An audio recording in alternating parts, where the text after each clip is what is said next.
Most people know what to do, but can they win? That's why when coaching is all about a plan to help them to win, get the result, whatever that they set. I know if I tell you don't do it, you will still want to do. I mean, entrepreneur are like that. So that's also the strength of entrepreneur. We are opportunists. We see the opportunity, we go for it. We are courageous. Whenever I do coaching, deeply influence one life one at a time. Somehow, after 1 year, we see a lot of different transformation really impact a lot of lives. How often in your life you meet someone, all he or she want is for you to win wholeheartedly.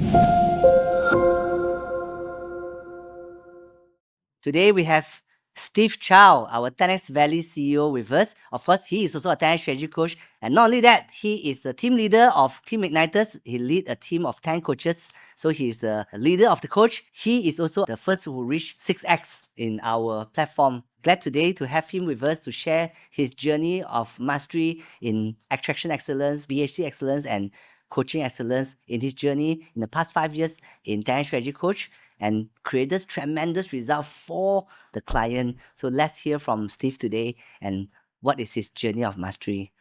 Welcome, Steve. Let's jump into the question. Of course, today we focus on the coach journey, right? So maybe tell us a little bit about your journey. How do you become a coach? What was your background? And how do you become a 10X coach? Okay, so I've been running a company, Animation International. So it's a licensor representing Doraemon brand. So we actually hold the license right for Doraemon brand in the whole Asia. So what we do, we normally help our corporate clients, right? They like McDonald's, Colgate. These are all the clients that actually use our brand to monetize and really bring result and drive traffic to their campaigns or their promotions or their business lah. So of course, during the MCO time, everything is locked down, so there's no opportunity. So then after that, one day, I also talked to you. Then so happened also you talked to me. Then you invited me to 10X Valley, right? We work on some project together. Then we talk about the 10X Valley. So that is how the 10X Valley started. Then eventually, because of 10X Valley, I also need to understand how the 10X coaching works. How do you all use the business tools to actually transform someone's business. Eventually, from there, you invited me to 10X Coach, and thinking back, I also want to say thank you. So I think that journey is started 2021. Oh. So now it's 2026, almost like 5 years. So I also think back, I never thought I wanted to be a coach. I will be a coach also. So, but right now, it's a IPO in the journey of a IPO-Ready strategy coach. So, really thankful to you lah. So, one thing is that I really like is you always tell us, inspire us in why coaches is so important. Do you really have someone who really want you to win? So I think that is your inspiration, inspire me. So that is my journey. I want to be a coach. Wow, interesting. Okay, so of course I remember during the moment you were wanting to go into another business model, another business, then actually the time I of course I said I don't see a great business model in that, but of course your exposure, the time your experience is in this model. So then I still remember I asked you, maybe you be a coach first, trust me, and then after 1 year, because this business is always there, the business that you want to went in will always be there one. So I say you come out and be a coach, and after you see a few business, then you go back, right? I remember last week I asked you, so if you're now looking back with your knowledge, exposure, and experience now, would you still want to go into that business, right? Then you say no. Yeah. Yeah, that's actually the power of exposure. Like when someone exposed and experienced and they see different thing, the decision will be very, very different, which is also the value we want to add to our client. The moment you help them, the key is not really, we are not doing consulting work. We are not going to implement for them. We keep them accountable, but it's more we want to help them to see. Once they see it, they are able to bring the business to the next level. Yep, I agree. Definitely agree. So in the journey to help our client to find the insight, find the clarity, I think that is a very fulfilling moment during that part. Yeah. Actually, talking about helping to see, right? Because the time I was just trying to, because I mean we are friends for many years, right? So it's even since secondary school time. So I know if I tell you don't do it, you will still want to do. I mean, entrepreneur are like that lah. We also like that. We die, we want to bang the wall, right? So and then, but of course there's also the strength of entrepreneur, right? We are opportunists. We see the opportunity, we go for it. We are courageous. So my goal was, how do I help you to see it? So I think with that words, it actually remind me of a quote. It says that when you look, you can overlook, but when you see, you can't unsee. So when you just look at something, you can overlook it and forget it. But when they really see it, it's very hard to unsee, right? Correct. Once you see that opportunity or see that insight, see the level. So I think our role is also as a coach is help clients to see in a way they have not seen before, or in a perspective they have not seen before, right? So great, thanks for the sharing. And then, looking back, what was the turning point that made coaching become serious for you? At first, of course, you run your business, right? Then you want to go to another business model. Then, of course, I asked you to try this, right? So, of course, you try lah. And of course, now you are the first ever 6X coach, right? Of course, after the 7X, you are the first one who reached a 6X among other coaches. So, but looking back, what was the turning point that made coaching, I think, oh, this is serious. I want to really do it well. Okay, the turning point is also one of your you always share lah. When the beginning time, I always listen to you to share. You say as a leader, deeply influence one life one at a time lah. So I always carry this principle, right, or philosophy into my coaching. So whenever I do coaching, right, so it's deeply influence one life one at a time.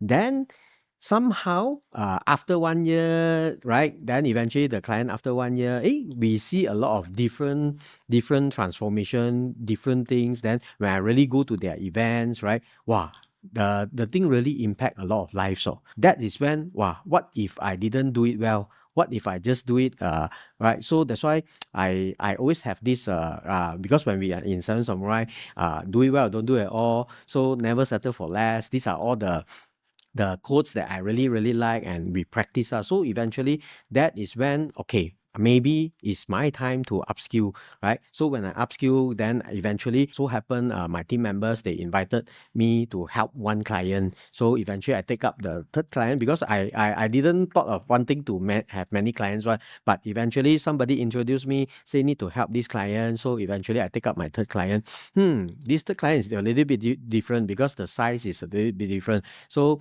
when I first go in, okay, let's do 100 million. So that is the What was the revenue then? back then was about 20 million, Okay. right? So let's go in to do 100 million. So in order to do 100 million, of course, we have to do a lot of changes. We have to break through a lot of different limitations, right, or bottleneck of the business. So eventually from there, I think I need more.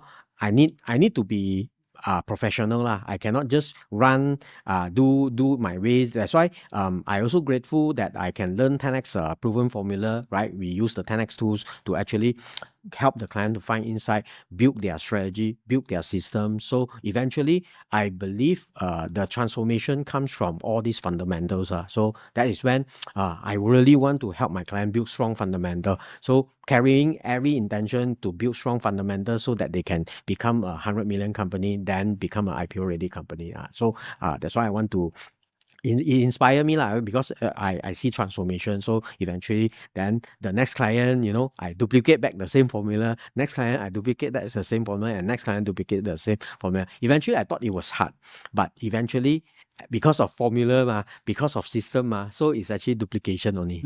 Right? How many clients you have now? Currently I have 8. Ooh. 8. Okay.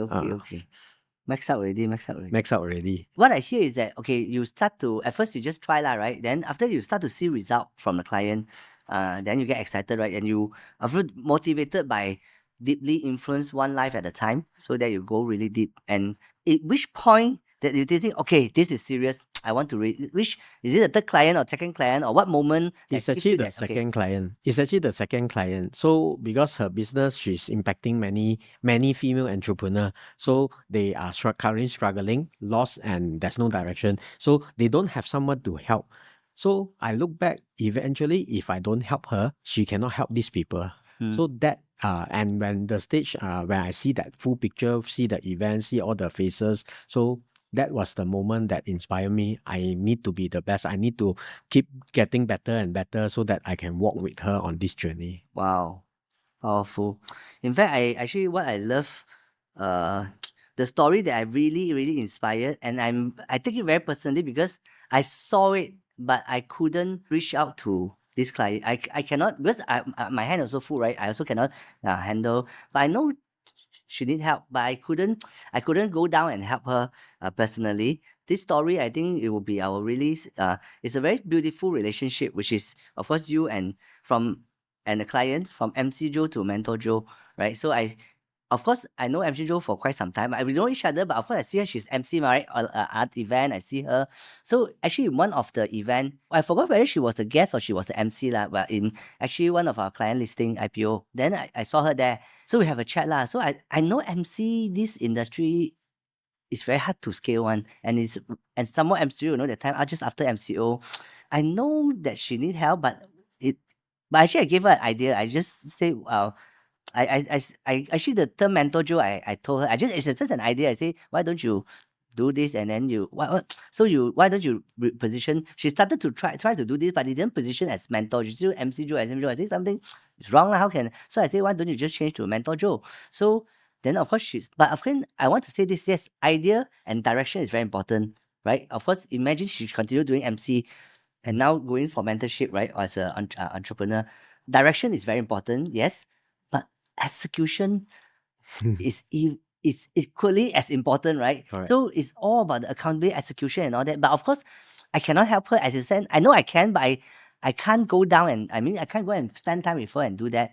But until you came in, I know you walked a lot of extra mile for her, right? I think you stood for her. You give her a lot of confidence. You really go all out for her lah. I felt that you and you give her a lot of confidence.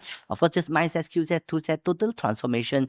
In Mandarin say 华丽的转身哦，华了一个军身 right? Just a beautiful transformation, but it's also a beautiful story of coach and coachee, right? And as a coach and client, mentor and mentee. So I really enjoyed that because I see you walk so much extra mile, you stood so much for it. Then you help me to see what is the possible of someone really going all out to wanting someone to win. I think that was the demonstration of a coach really, really want the coachee to win, and it's so beautiful. Maybe you tell me more about that journey. Of course, like I say, from my perspective, I just said, wow, I wish I can do that, but I can't. That's why now I'm so glad that we have 120 coach, and of course our dream is to have more and more thousands, so that all this can happen, right? I couldn't reach, but you can. So maybe you tell me a bit about that journey. That journey, actually, when we started coaching, that time also is during the MCO. So MCO, everybody struggle. So I just only able to meet her through the Zoom also.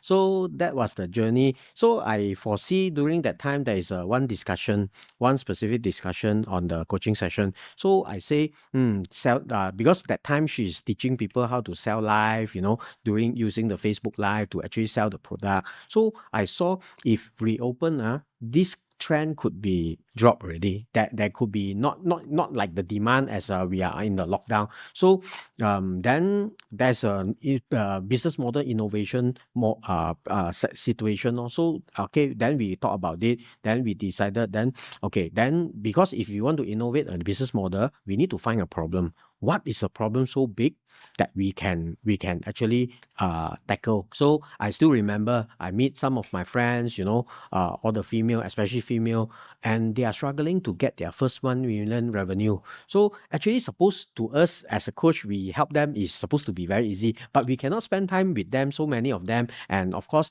they also have their own limitation and situation. So that's why I talked to Mentor Joe, right?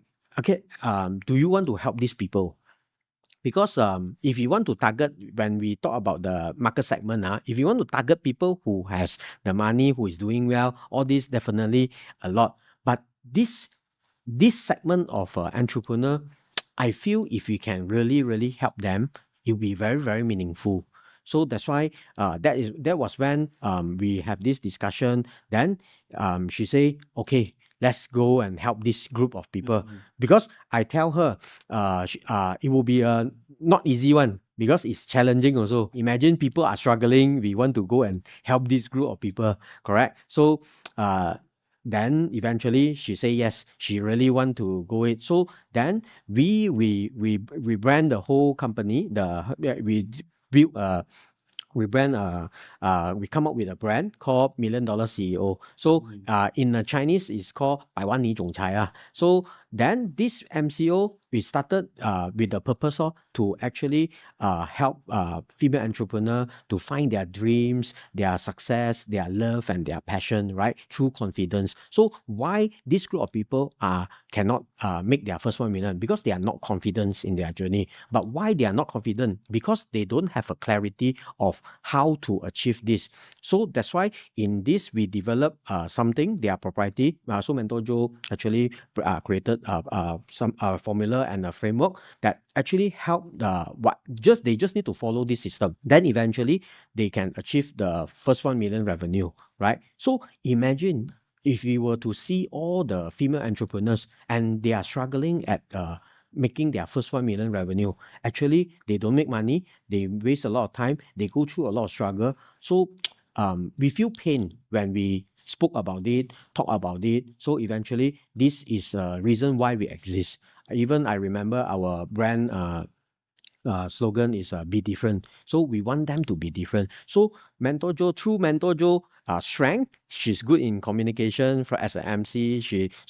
I look at her, at the future picture that time is wow, I think she can be a celebrity. She can be an idol, just like Tony Robbins, right? People inspired by Tony Robbins, they want to learn from Tony Robbins. So she will become the idol. So that's why that is when I find her superpower is charming, confidence, and communication. So because when she speak, people inspired by her, they like her, they love her. So that's how we created this business model to help this group of people, right? So eventually we start to see 1, 2, 3. I think now got more than 60, 80, getting their first 1 million. Just some is very fast, just less than 1 year only. So this already proven that means why most entrepreneur cannot make their first 1 million revenue.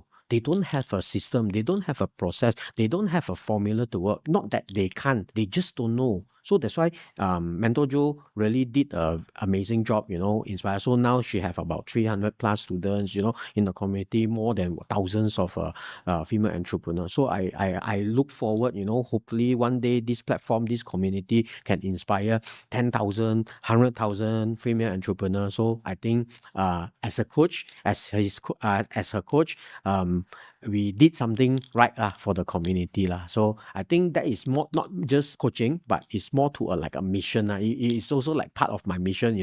I want to help her so that she can help all this group of people. So that is the journey, I think. Very beautiful. I really enjoy this story. And this is what I hope to see in happening in 10x. I hope to see. Of course, there are many more, I know, but then this is really an ideal picture that I want to see: the transformation and the relationship and the impact that created in the community, right? From one A to B of this, from MC Joe to Mentor Joe, and then this relationship as a coach and client, and the impact multiply, the multiply, right? From 1 to now close to 100 of million. You just count 100 times 1 million. It's amazing. 100 million of value created. And imagine it would duplicate, right? You can have 1,000, 1 billion. So it's crazy impact, right? I really enjoy this case study and I really hope to see more and more. That's why today, why I want to interview you also, I want to hope to find the formula and how do you do it. And we want to duplicate and replicate more. Of course, this is our superpower, right? Being able to formalize things, corporatize, globalize. So we hope that we can, this story, how can we from 0 to 1 story, then 100,000s, and then how would we formalize it and even globalize it? I hope to see the same story, another Steve and Mentor Joe in Dubai, and Other Steve and country. Mentor Joe in Indonesia, in US, in everywhere around the world. So beautiful. And then what I hear is also, I think the starting point, when you want to reposition, rebrand, and restructure, I think the starting point is very important. What I hear you say is that you start from looking for which group of people that we can help, what problem that we can solve. That is a very pure and good intention and powerful intention. That's why when you go and say, hey, how can we help this group of people from 0 to 1 billion? It's very specific and very focused, and woman, right? Very niche, focused, and clear problem that you're going in to help. That's what I like.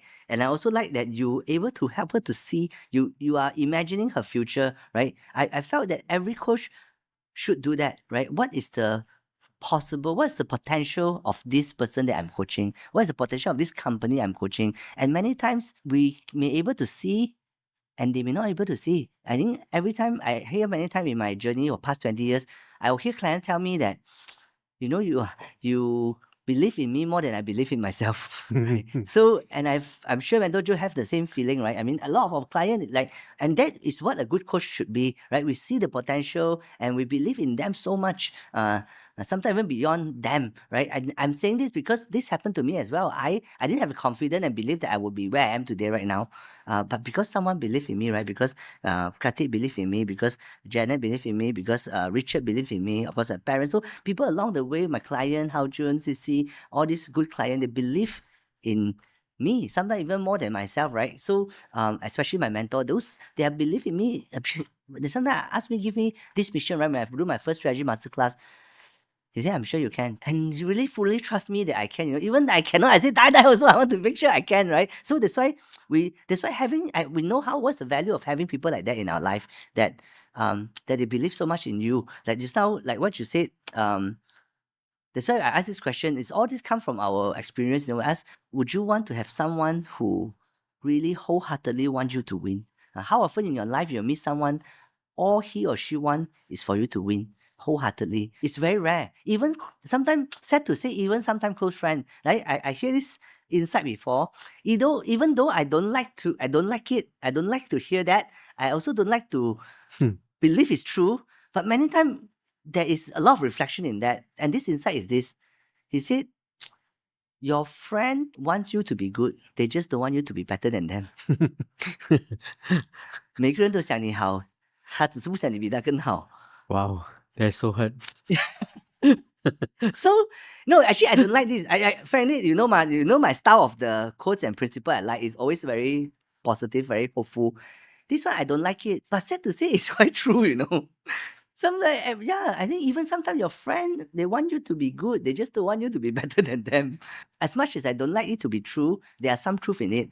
Of course, I do my best not to be part of that equation. That's why I say you must always go into a stronger or bigger.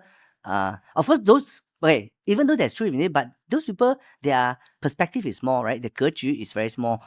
Correct. So that's why I say you need to continuously, but majority of the people are like that, right? There's not much elite, right? There are not much world-class people. That's why if that, then the world would be different, right? That's why we are also want to be first ourselves want to be part of the world-class equation, to be the excellence, and then we influence others. So I say that's why you must continue to expand your network and your circle to be people who have a big perspective, right? A 大的格局, then they can see things very differently, and they really want you to win.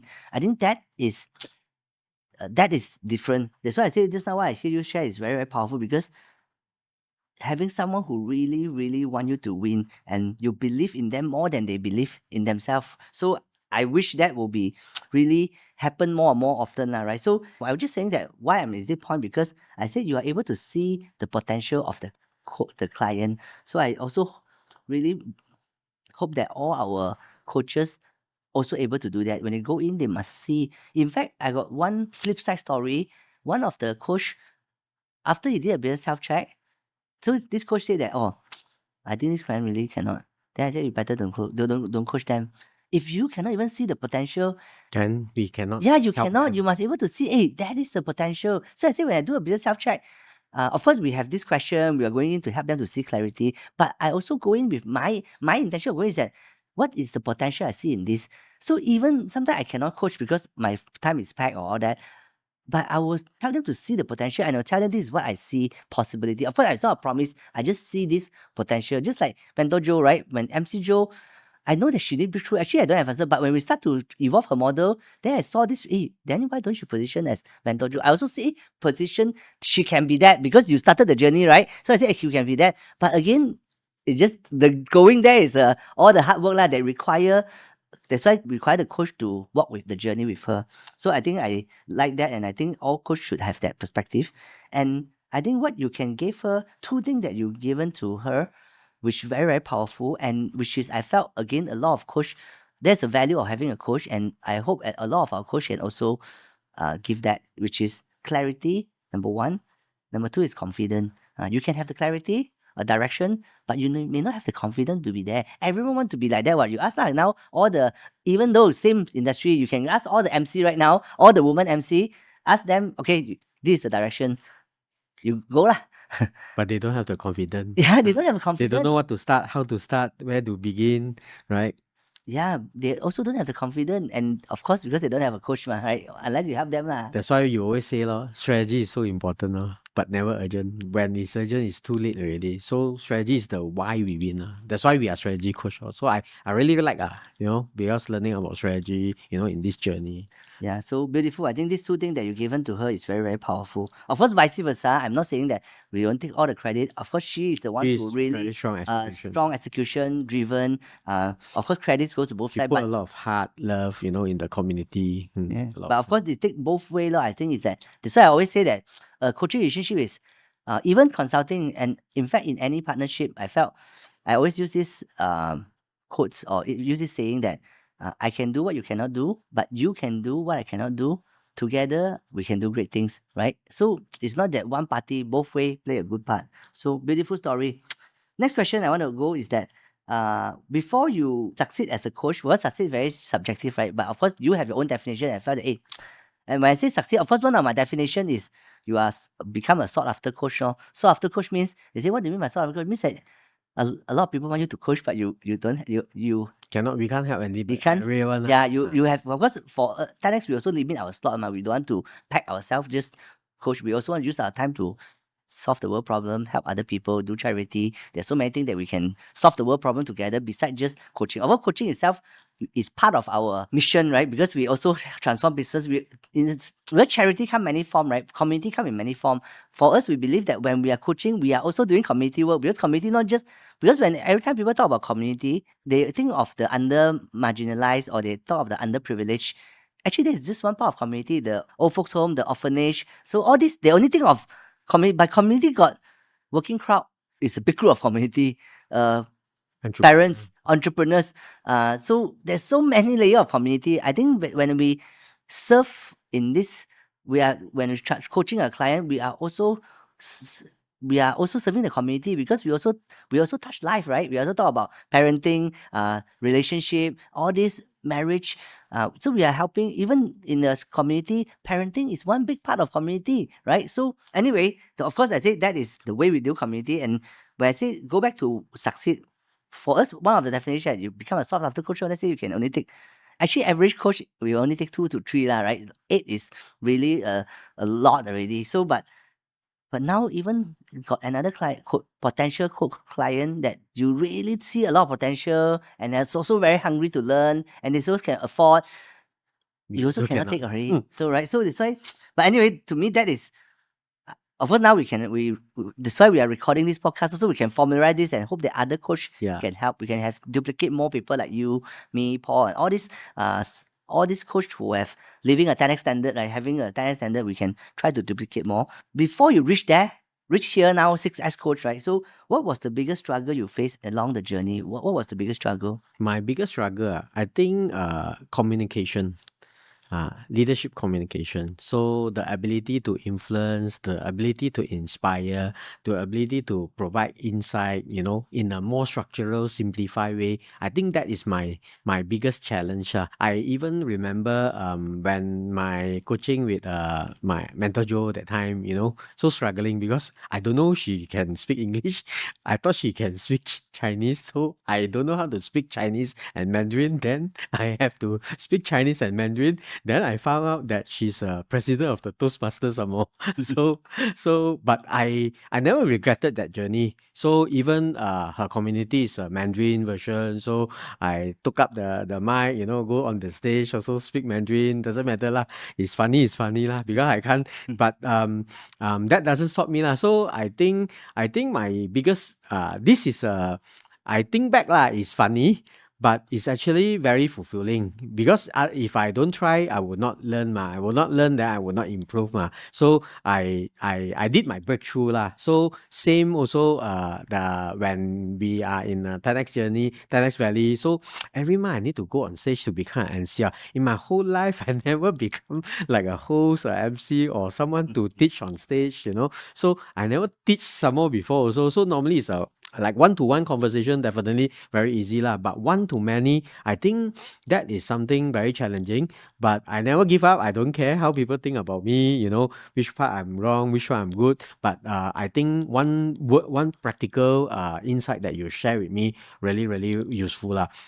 So you told me the goal is not to be impressed, right? But to be useful, right? You told me, I still remember when you told me, Steve, don't go to impress, just be useful.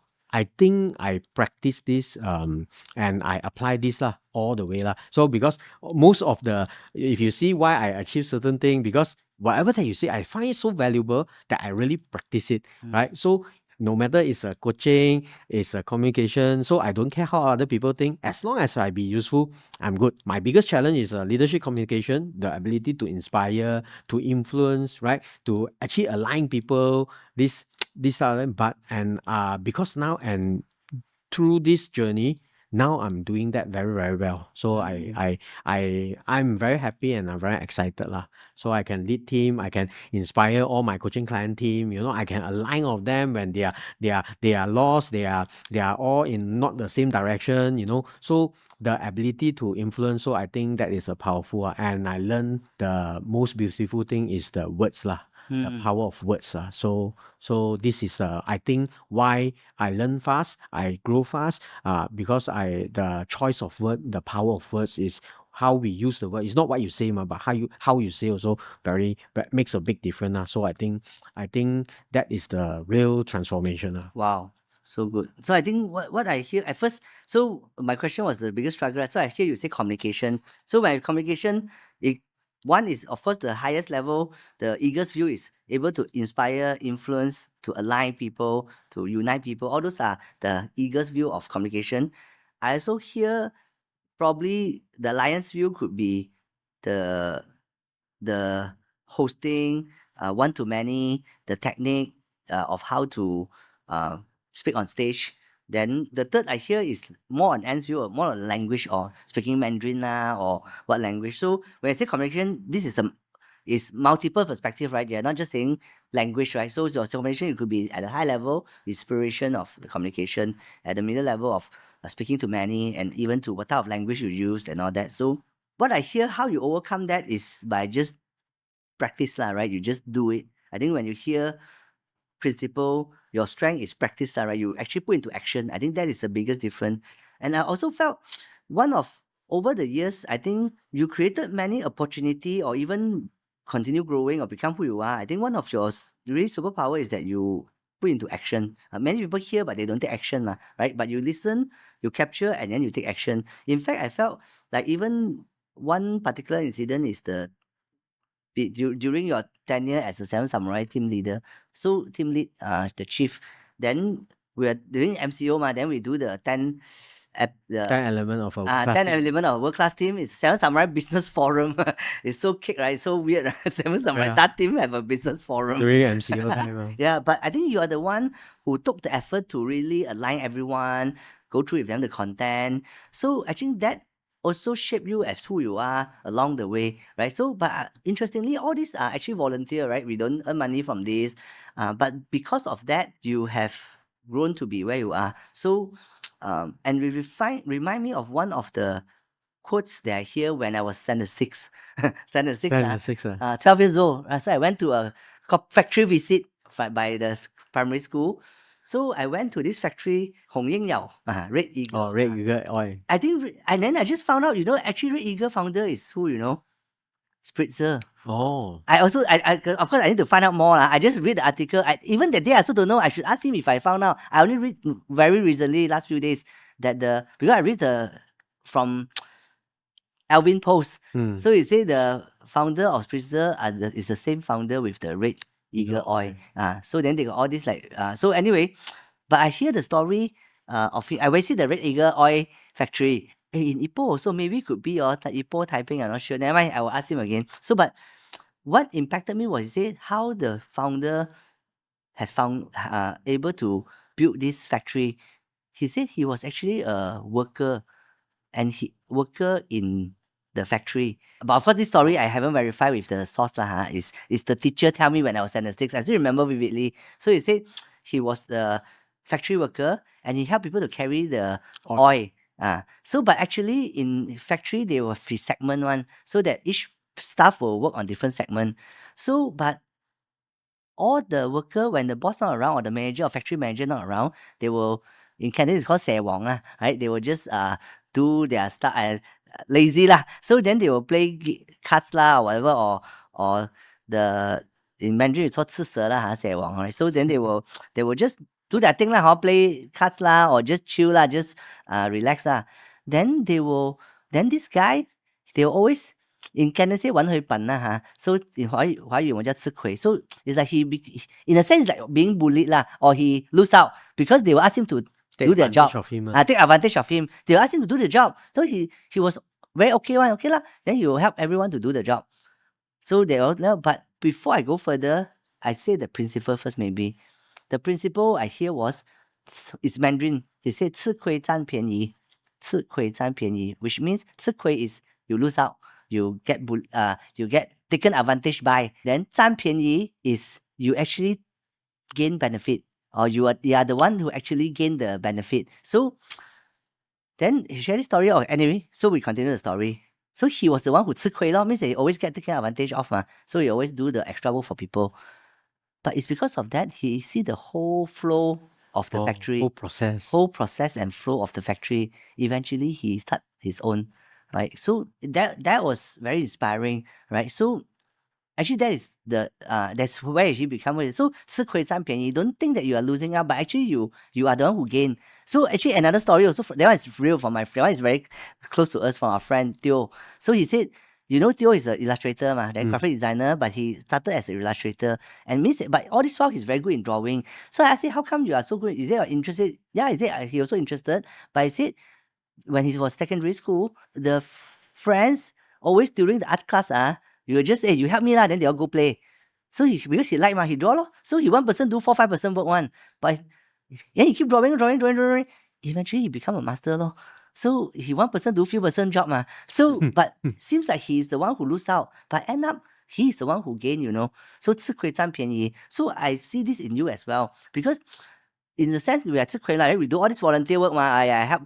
We don't get paid by the Seven Samurai Business Forum. Then even in fact in Thames Valley, we only charge that amount of money. It's like we 吃亏 Even at first when I first talk to you, we don't even get paid. We just go and research this, do that, just do lah. Even right now we are doing a lot. You are doing a lot extra work from other people. But I think that is your attitude also, that you just do, right? Then eventually you sharpen. You are the one who's stronger. So in fact, you can 吃亏 why every month you host cannot change host, man? But because everyone you host now, after a few years you become good, right? So that's why I just want to say this that this is also what I see in you, that you, because you put into, the key is action. You take massive action, you put into practice, and it become wisdom. I say knowledge and wisdom. When you practice, you become wise. So a lot of people have a lot of knowledge, but they are not wise because they didn't put into action. Even fail, then at least you know. You fail why it fail but many people say, oh yeah, I it doesn't work. But I say, how do you know? Right? But most people didn't practice, didn't put into action. Then they say they know. That's why I take this word very seriously. When you say I know, like I say, of course, many people know, right? We say, what's the two most dangerous English word in the English? I know. But that is also the most misused words. No, I won't say it's the most dangerous word. At least, okay, everyone have a different perspective. My perspective, I don't think I know it's the most dangerous word in English. I think it's the most misused word in English. Why? Because when someone say, let's say I talk about a certain topic, when they say I know, then I won't assume. Maybe they really know, but I will ask, okay, first tell me what you know. Okay. Then second, how much you know? How deep you know? Then last question, have you tried it? Have you done it? If no, then You don't know. Don't know. You really don't know. You heard about it. Yeah. You think you know, but you don't know. I know means that I've not only I know, I've understand clearly. I most importantly, I applied, I took action, then I know it worked, it doesn't work. And even that is also in your context only. Same person can apply the same thing, can have very different result, right? Because of the person background and the exposure. So I said, even if you apply, it doesn't work, you also cannot say that you really, really know, you only know in your context and with your capacity. The same thing I can let the other person apply, it can may come out very, very different. So that's why actually most people actually don't know. So I say I know it's not the most dangerous words to me, but it's the most misused Yes. words, right? So but I think for you, that is the other one. You actually practice, you actually put into action. That's why you know, right? Or you don't know, but you try it, right? So great. Next question, right? More on how do you okay, more on the client attraction now, right? So because now many of course many of your clients are strong, many of your clients are strong entrepreneurs. So how do they usually find you? How do they find out about you, or how do they find you? Actually, I didn't find them. Mostly are referred by client or referred by friend. Why I think is also when I show up to meet people, I never want to close them or I just want to add value to them. Then they know how I do things, so they remember what I do, how I do, right? Eventually, how I help people to create result. When somehow when they meet the right people, suddenly calling for help or wanted to uh look for something, right? Eventually they thought of me, they invited me, then I just go there lor. Then they are introduced, or most of my clients are introduced by people. I didn't really purposely go and find them. So I also at the beginning I also never thought of want to take so many clients one. But eventually, this business, I know I can help. Every business also I know I can help. But when I see the founder struggle, but the very potential, and like recent last year I took up one preschool. Wow, need to go for Penang, right? Mm. Travel 6 hours, then travel 6 hours, come back. That journey is very torturing. But what is fulfilling, like a few months, one month ago, we see the transformation of all of them. And I remember when I say I take up this coaching, I say I just want to help the teachers. Mm. Because most teacher, they have the passion to teach the children, but they don't have a happy school. So that's why when I want to help this preschool, I want to make them a happy school that change the lives of children, teachers, and also the parents, right? So the aspiration is to really build a happy school for teachers and children. I think that is what excites me. So that's why I take up that client, right? And eventually I also put a lot of effort, right, for the transformation. And I like to see transformation when they transform, not I transform, but the people transform. So I see the potential in them. So eventually they will impact many teachers. So now they build a lot of happy teachers. So I'm happy. So that's why I didn't really find client, but the people they refer to me. Maybe because of I'm also very passionate in what I do. I'm also very sincere in when I share with them. I didn't want anything from them. Eventually, sometimes most of the time I pay for the bill also. Right. So that is how the journey, my journey Right. 10x. Yeah, good. I think what you say is mostly by referral. You didn't. My question: how did they find you, But it's actually through referral, lor. So, but I think what I hear is not just, it's not just not during that conversation. But my question, I think, is how you are able to lead to this outcome that people think of you and people want to refer to you. I think it's because how you day to day your interaction with entrepreneurs, and you are trying to add value and probably help them to see the potential, give them direction. You have been adding value and planting seed day to day when you meet with entrepreneurs. So that's why when they are your right audience, then they straight away approach you, or they would, when they meet someone, they think of you, right? So my answer to that is that yes, even referral come from before that. There's a pre-process one. It won't suddenly referral come. So I think it's your day to day, how you are able to add value to the entrepreneurs that you meet, to the people you meet. Then that's why they think of you, right? I also like your perspective that you see you always go in, okay, I want to help the teacher, right? I want to help this client to this. I help to help women. I want to help the entrepreneur. So you are always coming from how can I able to add value and able to help this audience, because add value is very subjective, right? We always say, oh, we want to make sure you add value, but value, there's so many values, right? But for your perspective, I think for what I hear, your path is always to help either the group of person or stage, right? Or what problem that they're facing. So I think but the intention is always to help, right? Help women or help women from 0 to 1 million, help the teachers, right? To have a happy school, help the children, or even regionally, I know you go into a very interesting, we give you the title of Dr. V. Yeah. So maybe you tell us about your Dr. V. No lah, not totally lah. So when we do this research, one of the mothers one of the top sickness lah is cervix cancer. So then eventually when I found actually this can be prevented one, but there's nobody has this awareness. So that's why this the feeling for me actually I don't want to take up the client already one, because it's it will be pressure. But the thing is that if I don't do this a lot of mother will kena this cervix cancer, then HPV, then eventually relationship will get cold, intimacy, then hormone imbalance. What product and service they provide? So they Is it a service or a product? It's actually a treatment, right? Treatment. To actually help to protect, prevent, and also bring peace of mind to the what do you call that, the mothers, right? Because mothers will intimate part will be uncomfortable. Imagine inflammation, infection, then sometimes it's itchy, they are not comfortable, and sometimes they don't even sleep well. So our goal is to help them to restore back this confidence. So is it a treatment? It's a treatment. So is it a product or service or cream? It's a treatment. So the client actually through machine or what? They got the technique, they got the tools, then they got a way to actually help. Medication. Yeah,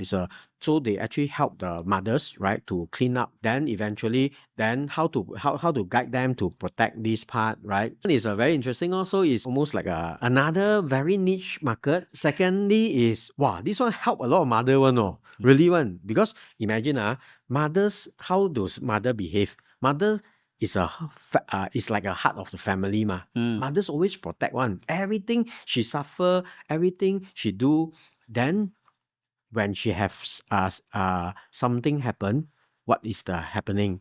Silent suffering. So how we feel? Imagine they are someone we know. How we feel, right? They are struggling silently.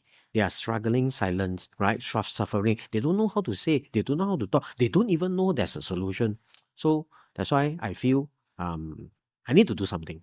So that's why I help these clients. Wow. I really hope this solution really can help a lot of mothers, prevent them from cervical cancer. I think that's what unique about your perspective and your heart is to, you see it in a very, very different light, not just to coach a client, not just to help them to grow their business, but you see beyond that, right? You really see the pain and the struggle of the customer, of their customer, and you really want to help that. I think that is very, very powerful, right? I think almost all the clients that you work with, you have this perspective. I think that's one unique perspective, that if the coach can see beyond just the client, what about the client, right? What is their customer, right?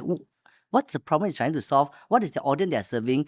I think you always see through that. You are not just helping the client, you're helping their client, right? So that, and ultimately, that's the most important thing, right? In fact, of course, I hope this will be a perspective that all the coaches can see. Then it will be very different. Even when you do business health check, when they coach, their question will be very different, right? Their perspective will be different, their intention will be very different, and they won't really care about whether when I present well or not, my framework perfect or not. That's why I always say when I go on stage, I always give this suggestion: focus out. right? I remember I always say focus Yes. out, don't focus in, right? What do you mean by focus in and focus out? I say focus in means that when you go on stage, you worry about, hey, how I dress, can I remember my stage, do I speak well, do I walk well? Then you will be very cautious, and people can feel it. But if your focus out means that, hey, I want to add value to the client or the audience, even just one life change is worth it, even just one business change, no, you just keep focusing. Though the way you speak is very different, the energy is very different. Actually, even when coaching is the same. If you focus, it means that, can I close this client? Wow, will I take off or not? Check in or not? But when you focus out, means that you are really thinking, how can I help you, right? How can I add value to you? How can I help you? How can I transform your business and life? And you go even beyond that or even more outer, right? And how can I help your client? How can I help your customer to transform and your audience and your staff? And it's really out, So that's why then the more out that you focus, you won't worry so much about, well, I cannot speak Mandarin well, I cannot do this. And you will just do the best for them. So I think that is very, very powerful. Of course, I think it's related. Why do you think entrepreneur choose to work with you? Particularly those who, of course, I think there are two groups of entrepreneur. One okay, there are so many groups, right? From 0 to 1, we say start. So 0 to 1 million start, 1 to 10 million grow, 10 to 100 million scale, 100 to 1B is super scale, 1B to 10, 1B to 10B and beyond is hyper scale, right? So, but if I just categorize two, is in short, is one is doing well and not doing well, So, of course, not doing well is turn around, they for sure they need help from everywhere. But those who are doing well and they still want to work with you, why do you think they still want to work with you? I think also is because of the when we had the conversation. So because we always talk about IPO-ready transformation journey. So when we meet up, they share their challenges. We understand most business why they stuck lah. So when they stuck, so through the challenges. So when we give suggestion, when we give because for coaches we cannot give a definite solution, but through what we see, maybe there's a certain suggestion that we can. So based on that suggestion, also we teach them like 1, 2, 3, definitely how to do it, So it's almost like giving them a practical guidance, exactly how to deal about it. So from there, they will probably feel that I sincerely want to help them to win, right? So maybe they just, so it's always through the insight, the perspectives also, then different perspective to share. So maybe I feel that they feel that, hey, maybe if we partner together, I have a high chance to win. So I believe maybe it's through winning lah. So they can feel that there's a chances to win. I give them hope, right? I sincerely want them to win. I think this is probably the reason why my client chose me. Good. I think those who are doing well, I'm sure they want to do better, go to the next level. But I think probably you are able to help them to see the higher level, the next level. And not only that, you are able to give them a roadmap to go there.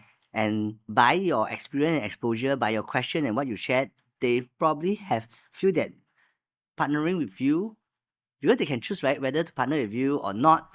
But they will felt that with you, the chances is higher, right? So like I said, we will say either faster, easier, or surer. Yeah. Yep, good. But now if I ask you, if a new coach want to attract high quality client, what should they focus on first? You lead the team, right? And there are also a pattern, right? Some very fast can get a client, some take some time, some struggling, some flying. So there are all of them are entrepreneurs, but the outcome is very different, right? So if they want to attract good quality client, of course they can attract a lot of prospect. Not good doesn't mean they are small or they are cannot afford.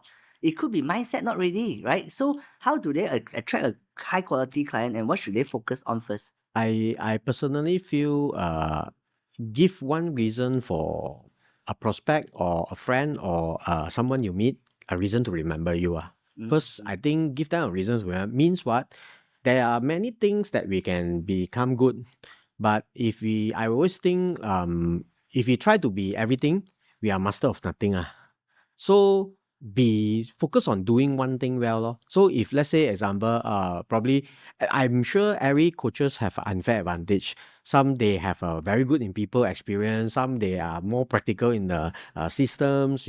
So find their unfair advantage and be so good at it lor. So I still remember my journey when I come into 10X. So you are the best in strategy and branding. So I just focus one first, branding first. Focus on something that because I see everybody is focusing other things so I focus branding I focus branding then eventually from branding move to strategy move to system moves to management move to so eventually you learn one at a time but can you really do one thing well so that's why during my journey when I learned branding, so I go and research all company, why this company so good. That time don't have ChatGPT one, very suffering one. So I go to their website, one by one, go to a website. Why they write the purpose statement like that? Why they write the mission statement like that? Why they write the visions? So the power of word, so that is when I learned the power of words, how to choose the right word, right? Every word is different. How we put it into the messaging also is different. So that is I keep learning that. So then when with my teammates or with other people, I know most of them they have a very lack exposure of branding. So when I say a little bit about branding, wow, they will think like I'm a very expert. So that's one reason for I feel that you should have one reason why people should remember you. Why one reason for people to meet you and one reason why people have to choose you. Yes, when we come in, just join, we cannot remember everything. We cannot be so good in everything right? Do one thing well. Yep, very good. I think giving them a reason to remember you or choose you and meet you. Like first they need to meet you then they need to remember you and then they will choose you. Most probably when they remember you, they will choose you right? So let's say, okay, good point. I think what maybe, of course, I think it's evolved over the years, over the past 5 years. So what are some of the example during which stage or you remember, okay, this is the one particular thing I want this prospect to remember about me? When after the branding means I got 1-2 client already, then eventually then when we started 10x Valley, it's all about IPO-Ready. So that is when I master IPO-Ready. So I want to evolve so means I want to be so clear about IPO-Ready, in, out, deep, how's the process, how long, who, what we need to know, what they need to do, how to win, right? Eventually, and who they need to know. So eventually, I want to because I want to master this subject. So because if we are IPO ready strategy coach and we don't understand IPO ready transformation journey, so it's very difficult So I want to really master this. So eventually, at one stage, I master franchise ready first, then I master IPO ready. So whenever I talk to people about IPO ready transformation platform, I want to be the master, like from 10 million to 100 million. So eventually, if I start you with 10 million, I know how to bring you to 100 million. So that is so I when I work with my third client, from 20 million to 100 million, then eventually my fourth client also 10 million to 100 million. So I'm very happy when beginning when I say wow crazy one, where can eventually nobody trust but over the time, if it is so important, we keep repeating, then eventually last year when we are celebrating with my client, one of my client told me, Steve, wow, 3 years ago we talk about this 100 million seems like very far, but now actually eventually this year we are aiming for 100 million already. So what is their last year? Last year, one is 70 plus, one is 60 plus. Wow, already 3x. So I really hope to see they this year, they reach their 100 million. So it's eventually really from 10x to 10 million to 100 million. So you can write a book about this. So I'm excited So I want to really see this happening. So it proven means it proved the 10x tools really work. It's 10x your business. So Wow. 10x. So I think that is what excites me. Wow, that's good. Okay, actually, truly, I think the next, of course, I say the one of the book we can write is about IPO ready. But I think you can also explore the book from 10 to 100 million. That one is a very exciting how to grow from 10 million to 100 million. This is a scaling stage already. How do you scale from 10 to 100 million? I think the title we can think about, but talking about this, of course, using IPO ready context to do it, I think will be very powerful. Great. So that's also regarding about the coaching. I say in your experience, the coaching journey, is it more on attracting client, right? For attracting the right client, like for you, your attraction is through referral. Is it about marketing, or is it about positioning, or is it about the trust? Is it about reputation?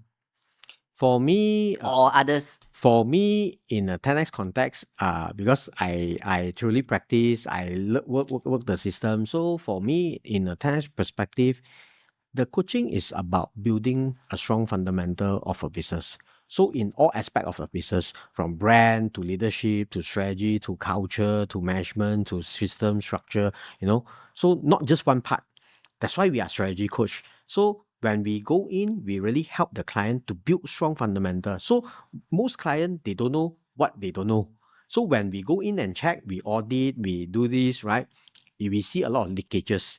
Just like when I remember you say before, right?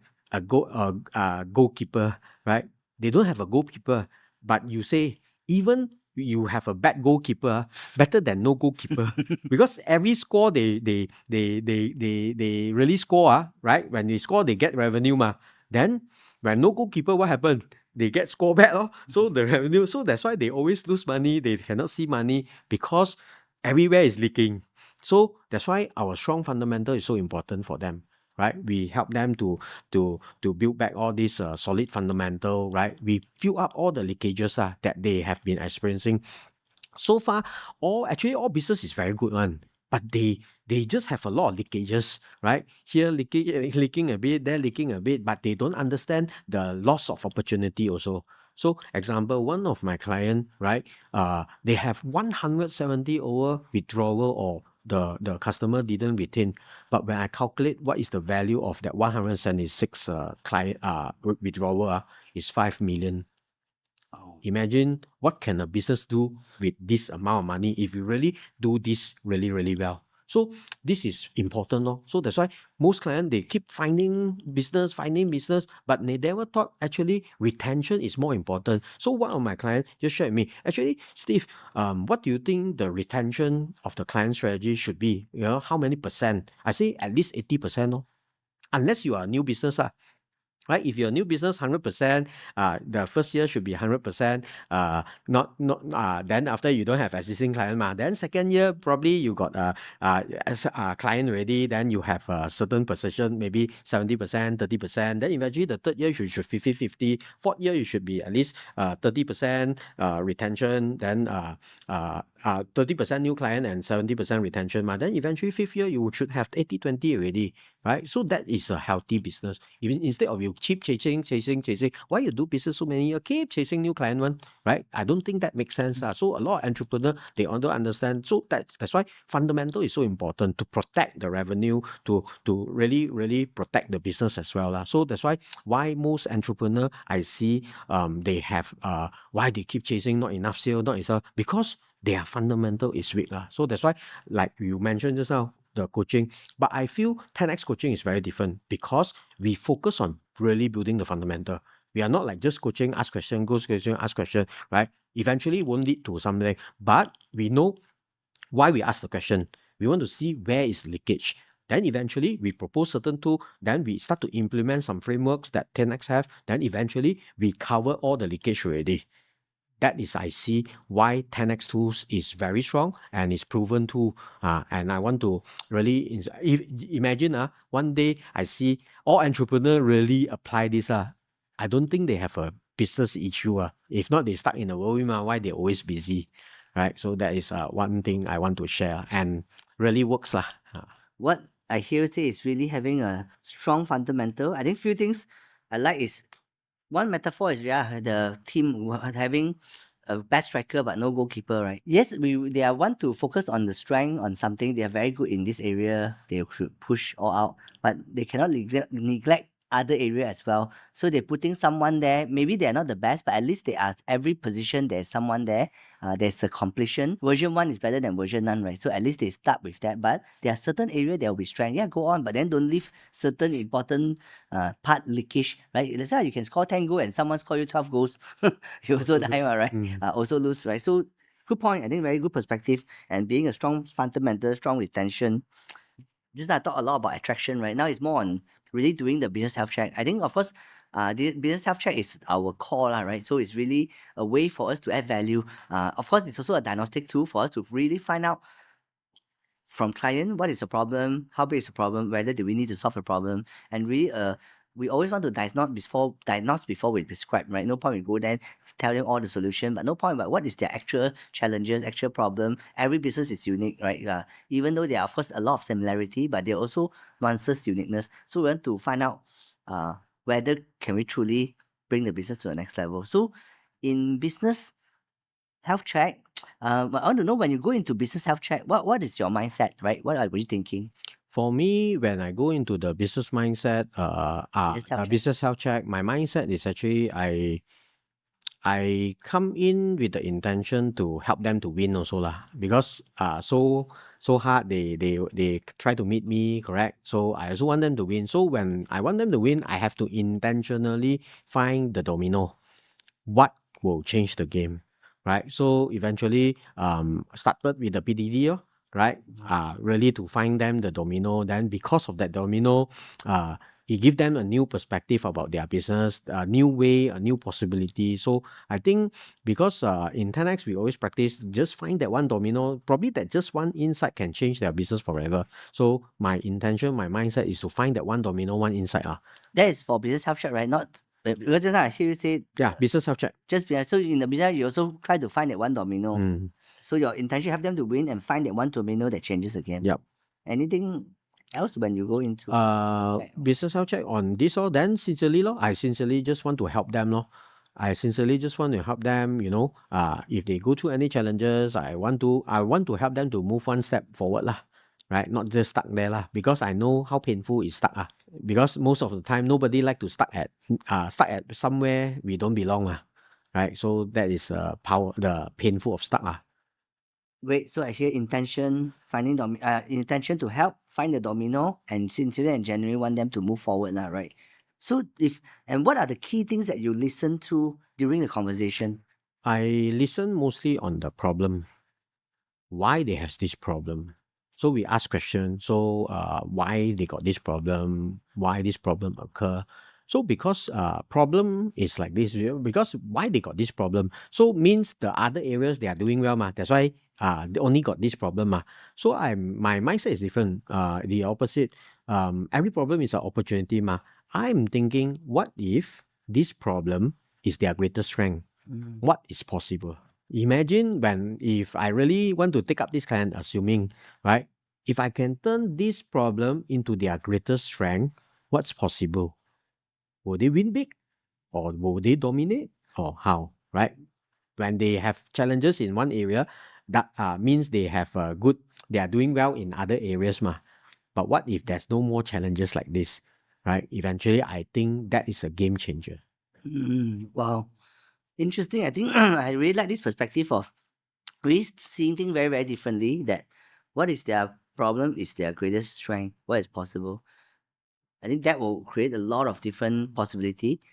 What about the other way? Because of course, there are some perspective is saying that, don't focus on your weakness, just focus on your strength. What if the flip side?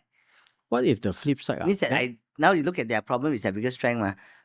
What if I ignore this problem and focus on what they are really good and what is possible? Sometimes their strength, just like some of my client, we know the operation will bound to messy, bound to a lot of work, bound to a lot of mistake. Doesn't matter. Just grow the sales first. When we grow the sales, we got the money So we got the money, okay, just hire someone, go and do the SOP, someone go and do the ISO, because when you got no money, you cannot fix problem. When you have money, there's no problem. So focus on the growth first. Because why they got problem? Not enough people to work, no money to hire people, don't have the resources. So when we grow the sales, grow the business, so eventually when the business grow, we got money to hire the good people, we got money to build the system, we got money to build the technology, then all the other problem, no problem already. So if money can fix the problem, then there's no problem. Then what is some problem that, in your coaching journey, what is some problem that money cannot solve? When they don't take action. When coaching client don't take action, money also cannot solve, right? I think that is the biggest challenge. Yeah. Okay. Then what about they themselves? Okay. What about, let's say, some operational issue, right? Money can solve any other issue that your client face that they cannot solve with money? They cannot solve with money. I need to do with compliance, government things. Just like, let's say example, lockdown. This is not something that money can fix. So not something that we cannot.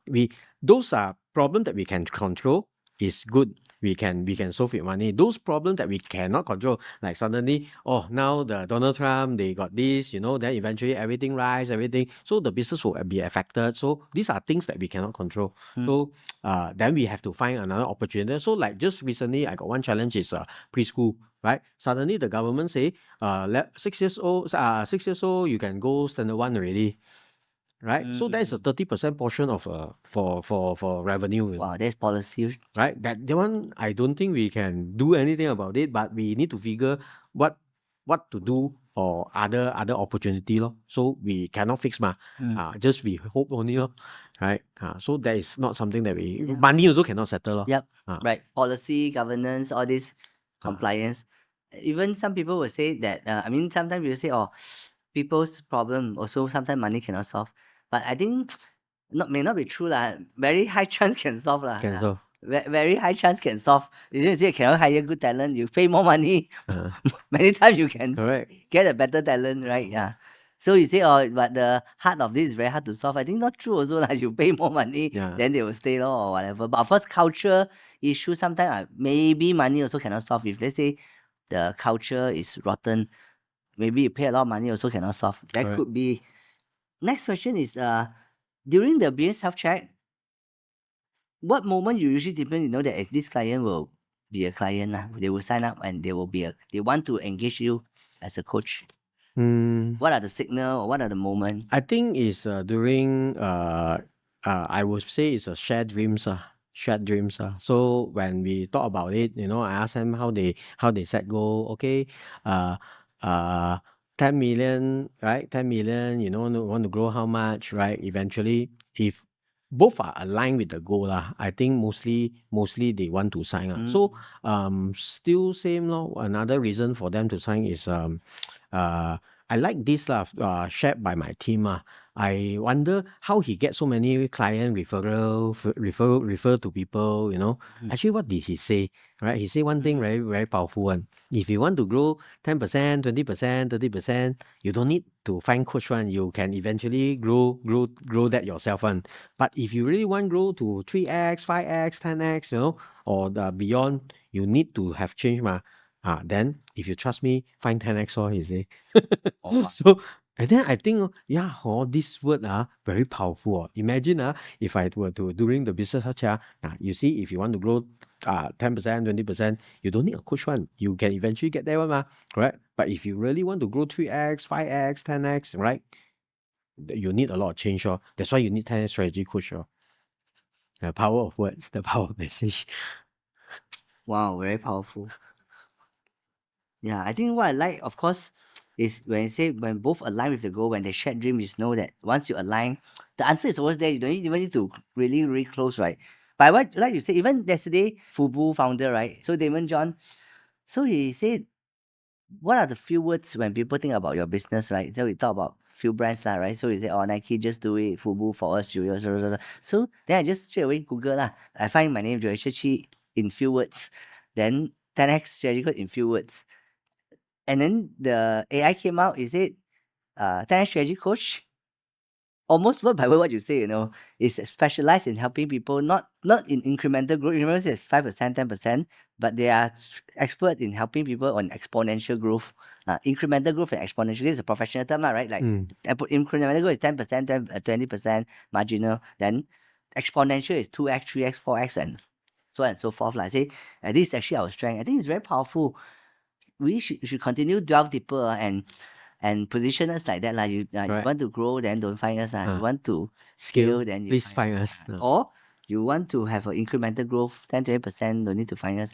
You eventually do it yourself. 2x, 3x, 4x. We are not promising you that, but we are expert in that, or we are very good in helping people to do that. Correct. Right. So good. Next question. What do you think is the biggest mistake coaches make during BHC? They go in without preparation.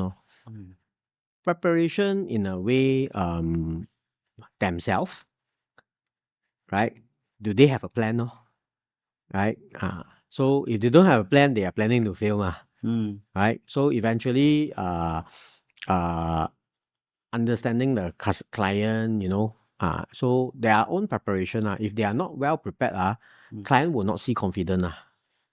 Yeah, I think, of course, I think that is one area that we really believe that is the biggest mistake. But when you say preparation, because everyone think preparation very differently. Because some coach we know, right, 100 coach, some may think that preparation means that I go there on time.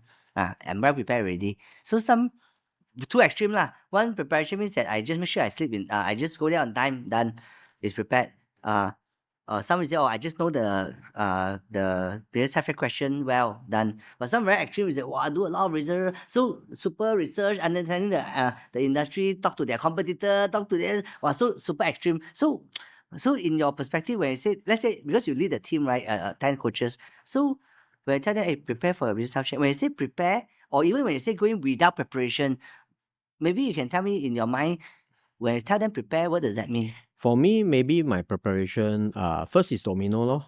So we somehow we already know they either have a leadership issue, strategy issue, people issue, right? Because sales marketing that is a common right? But the more painful one is the people, leadership, right? Strategy. So we then after that eventually we also need to see actually for me I will look into this type, what are the possible problem and that can cost them very very painful one. To me it's like big risk because eventually if we talk about 10 million client, 20 million client, 30 million client, 1 year they are paying a lot of salary one correct? By millions one but by millions one then they also, the company keep making mistake, keep making all this, so we must understand the I would say pain is from the entrepreneur lor, is the emotional side lor. What are they worry the most every month, every night, right? They go home, they worry. How can we help them on this lor? Because they probably worry, doubt, fear, uncertainty, loss, right? Why? There must be a problem. It's a people issue, it's a strategy issue, it's a wish issue, correct? They pay a lot of money, correct? They pay by millions, not to say they never pay people, but what is their biggest worry, right? Eventually, if I can find that, that should be the root problem of why the business is struggling. Then, when the business is struggling, we eventually know what to say and how to say, and eventually lead them to how to win. Wow. So That is preparation.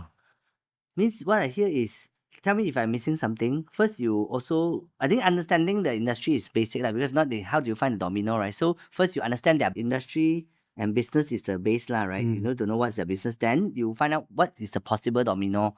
Then in the possible domino, what are the possible problem that in the domino that you can address?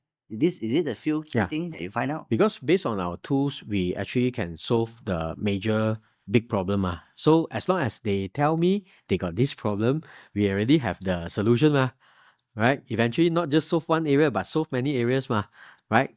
So I feel just like let's say example, we need to understand our client, just like we teach our client to understand their customer. So based on their revenue, based on their what, we should know where is their situation. So they're probably leading how many type of people roughly, right? So eventually, if they're leading more than 30 people, if they are good, they go very far already. If they are breaking down, they are stuck right? Somehow keep changing people, keep changing leader, or keep hiring, or somehow means something is not working already. But if they are working, means they already go 50, 60, 70 one.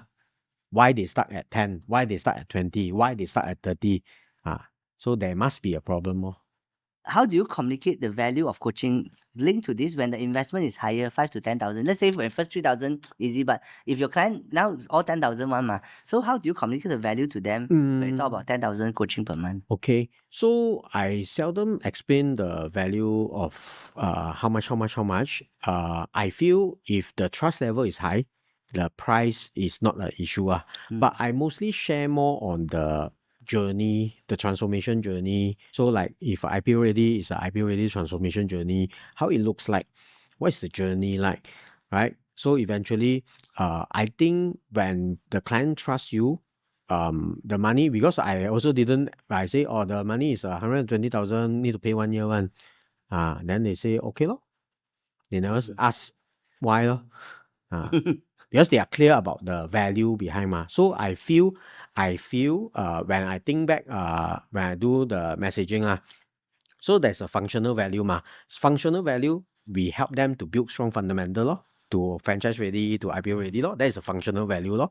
Emotional value is their loss, their doubt, their fear, their worries ma, correct? But we, like just now you mentioned, we give them confidence. Confident is because they have a blueprint, they have a plan, they have a, so they achieve with clarity lor. So the direction, they got the direction ma. So it's a clarity lor. So means the emotional they are actually achieving their goals and dreams with confidence one, you know. It's definitely different that it's like I almost hope. It's not a hope, right?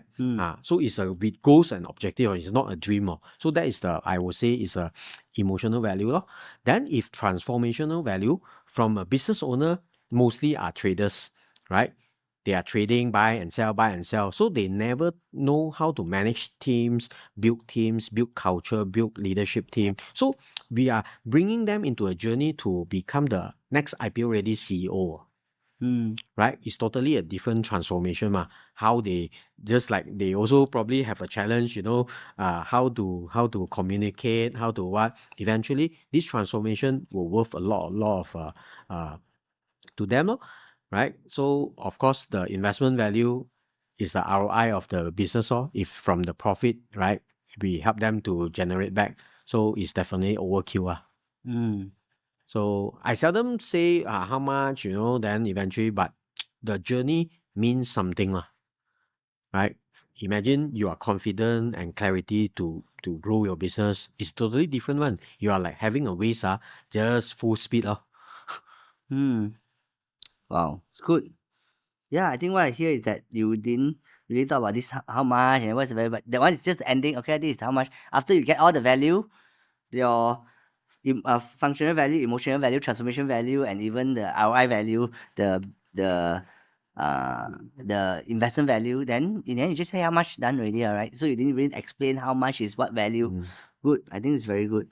So just now you were saying that when the trust level is high, how you build a trust level is that you explain the transformation journey, how it look like. Just like how you explain to them or how you share with them, just share one of the how the journey look like. How would you explain to them? So I think maybe from the first journey, what we want to solve for, normally we go into the company, right? So the entrepreneur very busy one. So when busy means what? The business doesn't run without you, lor. So first level, can we delegate everything? Can we build a strong systems, right? That we can build effective. Because most of the time it's not effective. That's why they don't get result. If effective, can we be efficient? Right? Can it be efficient? Can. Then they get even better result. Effective is external result. Efficient is internal result. Right? We save, we got the speed, then we produce more. Then excellence is consistency. Can we do this consistency? So eventually, if can, then the business owner only fall back to empower the team to do. Right? So the first goal should always be run without you. If the business doesn't run without you, you're stuck there forever. How long? For many years already. Right? Don't waste we don't have many 10 years. So once we do this, eventually the business scale is very normal one. Right? We can grow many outlets, we can open many outlets, we can open because we have the fundamental ready. We have a system, we have a playbook, we have a OS. When they get result, is really get result on because the fundamental is there. We have an effective system, we have an efficient system, we have an excellent system. I call it 3E. Imagine all department run 3E, right? All their sales, they all this retention, all 3E. The business should get a lot of result. Wow, I like this. So means that you explain the journey with them, the transformation journey, the run without you, grow without you. You don't even need to say transform without you. Just two stage is in another row, transform, grow without you, transform without you, and you even explain the different perspective for effective, efficient, and excellence, right? Effective is external result, efficient is internal result, and excellent is consistent result. So how do you go through that journey? So they explain to them this journey, right? So then what I believe is that, because all this, if you see 10x is, we say the same thing, but it's a different perspective, right? They run without you, grow without you, transfer without you. It's also franchise ready, IPO ready, future ready. It's also formalized, corporatized, globalized. It's also now you think about effective, efficient, excellence, external result, internal result, consistent result. It's actually we are all this about fundamental, and truth is universal, right? The truth is the truth, right? You don't need to sugarcoat the truth, and universal truth is that it works. It's a law of life, right? So, like for example, if something works, mean it works. I always like to use that example, like if you are not growing, you are dying. This is a law of life. When you look at the trees, look at the plant, you cannot ask the plant just maintain, Don't grow. just be stagnant, just maintain. Cannot, because it's either growing or dying, but it can be very slow. You didn't notice, but they in any given state, it can be only growing either fast or slow, or dying fast or slow. But it's so slow you don't see. But it's only these two. There's no maintain, stagnant. That's why every time we talk about an owner, you will hear entrepreneurs say, "Oh, this year I just want to maintain. Now I just want to." They won't use the word stagnant as negative. They will say, "I just want to maintain. I don't want to grow." When you say that, that means that you are dying. You are choosing To die. to die, but very slow. So you slowly die lah. So, but this is not. This is law of life. I don't care. It's just like I don't care what religion you believe, what God you believe, or whether you don't believe in God, but whether you believe in the positive or negative or whatever you believe, life is like that. You cannot run away, right? So I always explain it's just like gravity. I don't care what religion you believe. You can say I don't believe in gravity. Cannot, impossible. You can. You jump down the building and see. I don't care what you believe, you will still die, right? So, but in our term, it's fundamental. It could be also the first principle, right? It's like really the fundamental is the truth. I'm not saying that we are absolute truth. We are also trying to discover the truth. We also do our best and leveraging on all our expertise and knowledge. Yeah, just to find out and bring them through the journey of that, right? So I think that if you're able to bring them through journey, could be run without you, grow without you, transform without you. Could be IPO ready, future ready, of course franchise ready. It could be 3P&L, the profit and loss, passion and love, purpose and life. It could be what you say, the 3E, right? Effective, efficient, excellence. It could be external result, internal result, the consistent result. But I think the moment we help them to see the journey, then we don't need to explain the value. The trust level is high. We just need to tell them how much. That's all. Correct. In your view, what's the difference between giving advice and true coaching? I think this is not really a tricky question, but in our context, it becomes tricky. Why? Because we are not pure coaching as well, right? When I say pure coaching means what? And I say this because not only I come with a lot of experience as a coach, I also come with experience of hiring many coach, right? Many coaches. I told you, when I was 23, I started my business. Then when I was 25, I had 5 coaches. I had business coach, life coach, NLP coach, time management coach, spiritual coach. Because to me, coaching is a pure coaching is, if it's an object, it's a mirror. A coach is a mirror. He reflects and he asks a lot of questions to elicit the answer from you. And pure coaching believes that the answer is in you, which I believe for life coaching, yes, because it's your life. All answer is in you. I cannot give you an answer, but I can ask questions and reflect and inspire you, share certain story to help you to elicit the answer.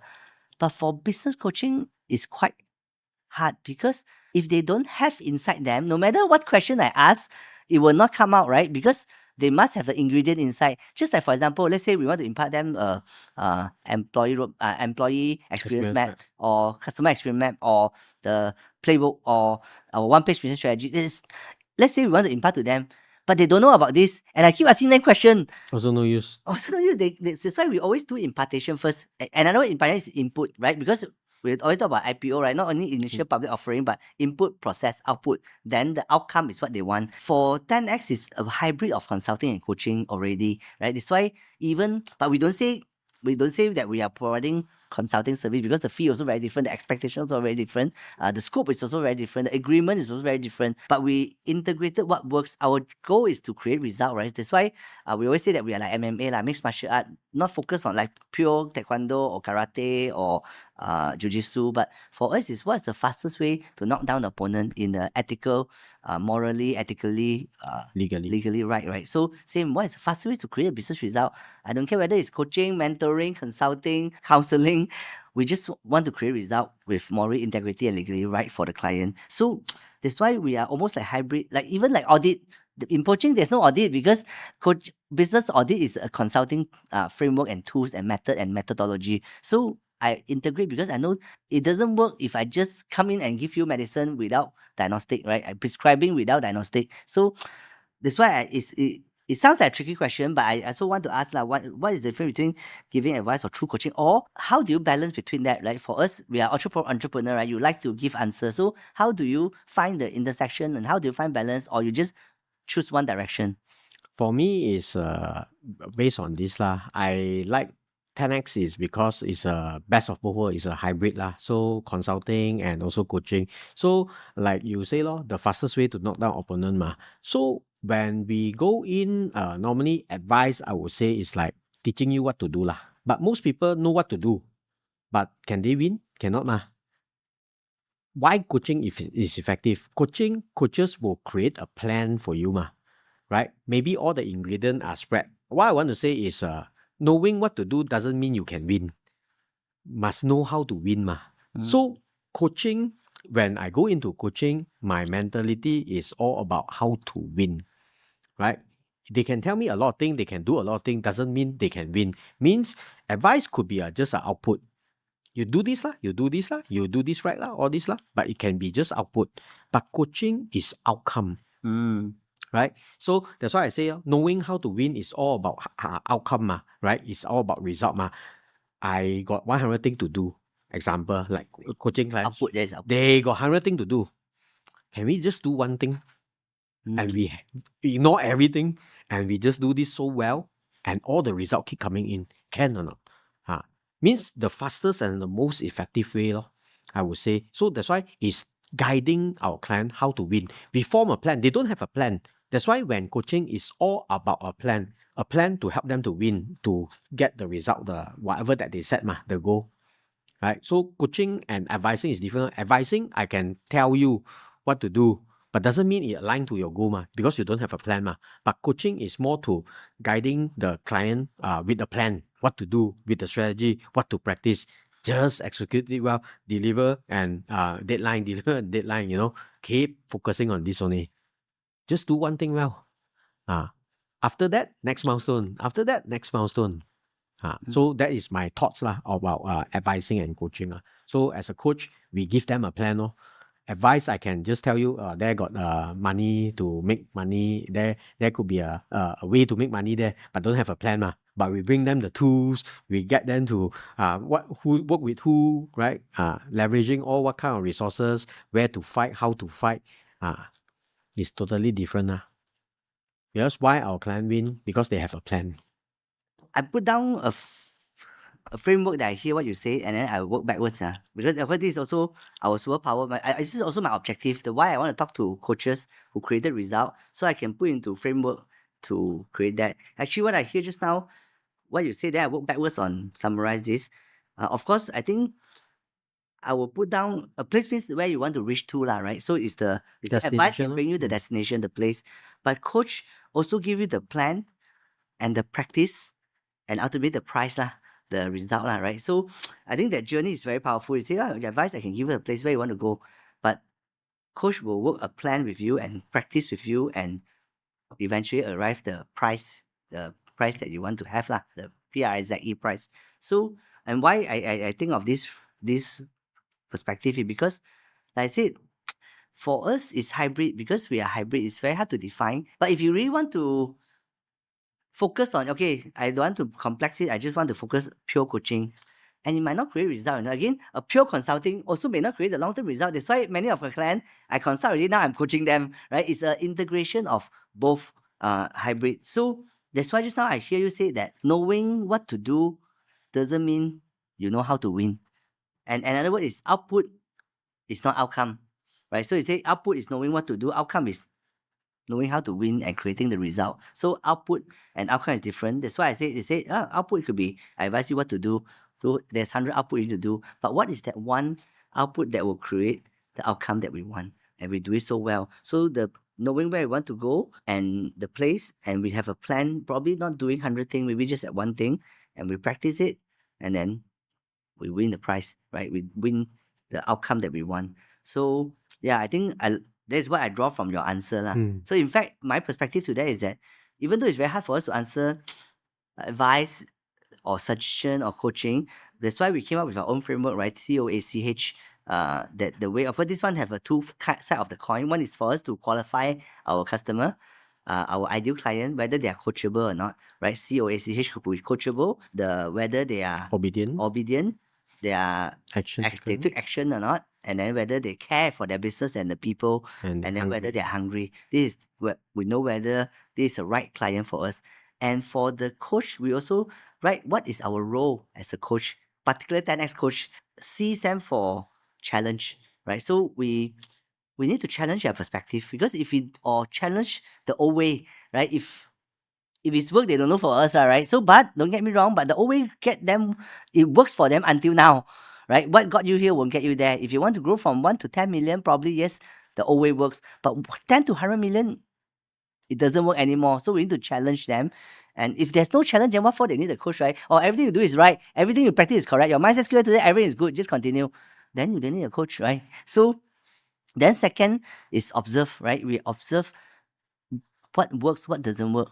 And when we observe what they cannot see, then third A is advice. Right. But I say advice again, I want to make a disclaimer, because advice is legal bound. Usually consultant will give advice.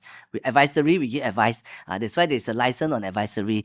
That's why, but in our perspective, it's actually suggestion, right? In professional term, we put suggest. We suggest you, but actually it's in that perspective, we give you right answer that in the right time, we want to give you certain advisory and the suggestion, right? So then C is cheer, right? We cheer them on. An entrepreneur, we have faced enough struggle and battles outside. So every coaching session is supposed to be uplifting. Even though we challenge them, we confront them, but we also cheer them up, right? We support them. And ultimately, it's help lah. If needed to, we will want to help them. I know we say, oh, we shouldn't, we let them grow. Yeah, but I think the certain coach is different. If I can help, if it's just one phone call away, why don't I just help you, right? Why? But of course, sometimes I know that I need to allow them to go through certain challenge to build their resilience or build their skill. I will let them. But sometimes it's just that one step. I mean, example, I have one client, they are trying to break through to a distribution channel. But for me, it's just one call. And then, of course, I also do it professionally. I don't say, hey, you must get them. No, I say, I just open the door for them. Hey, can you explore this product?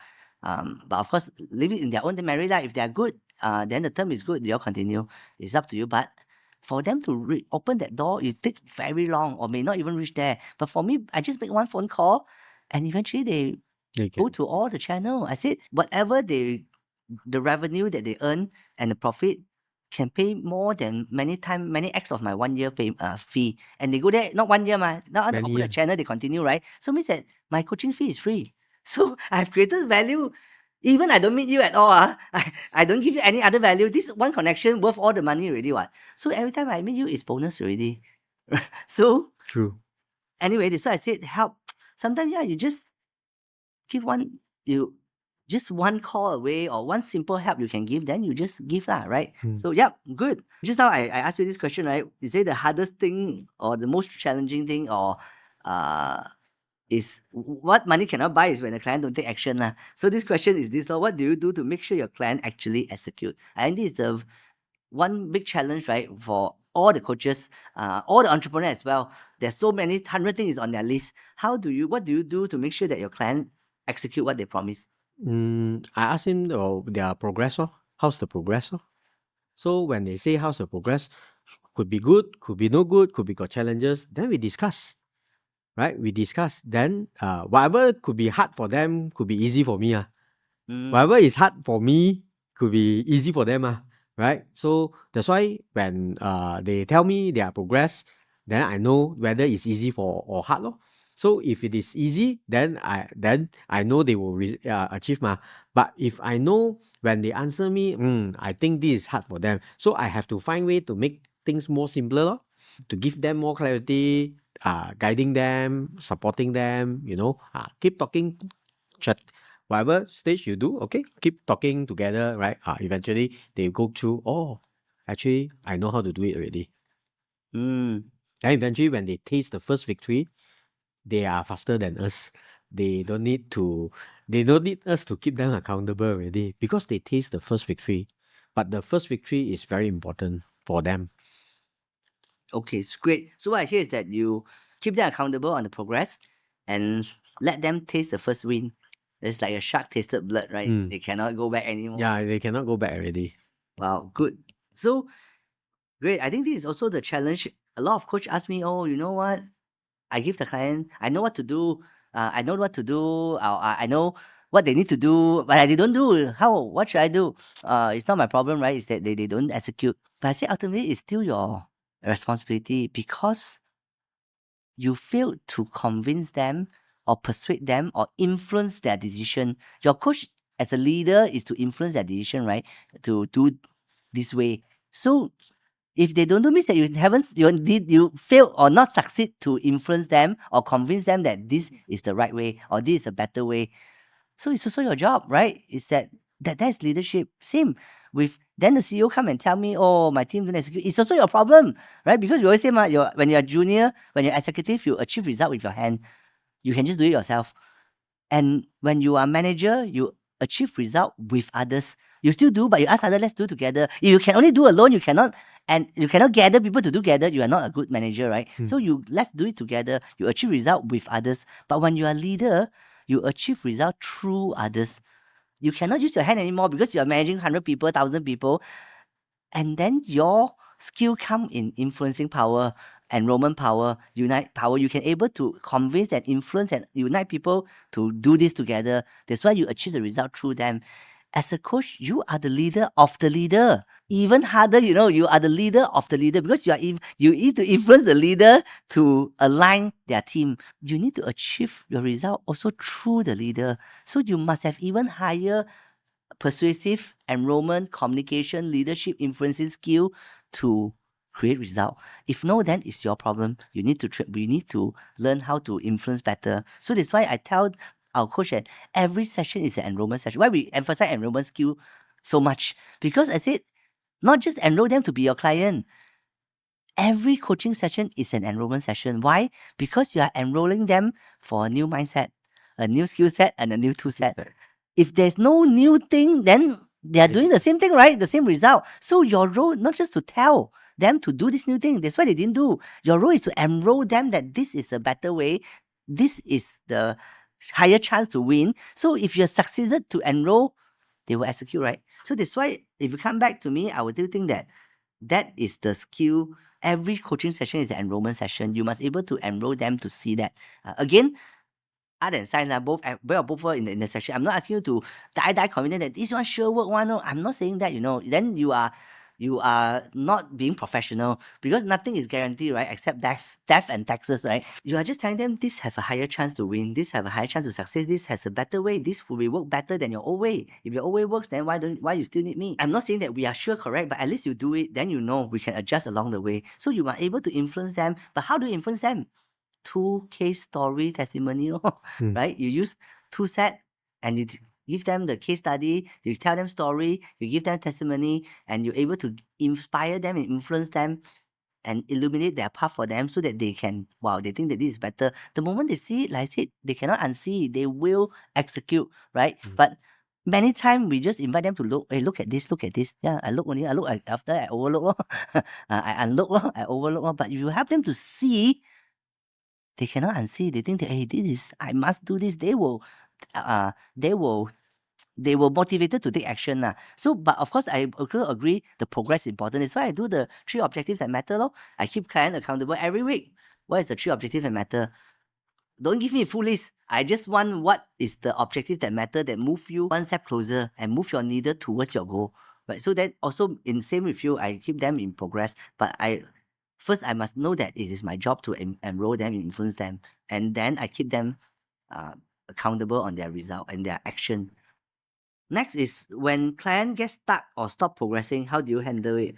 Normally, when client gets stuck, not progressing, is because they don't have a plan.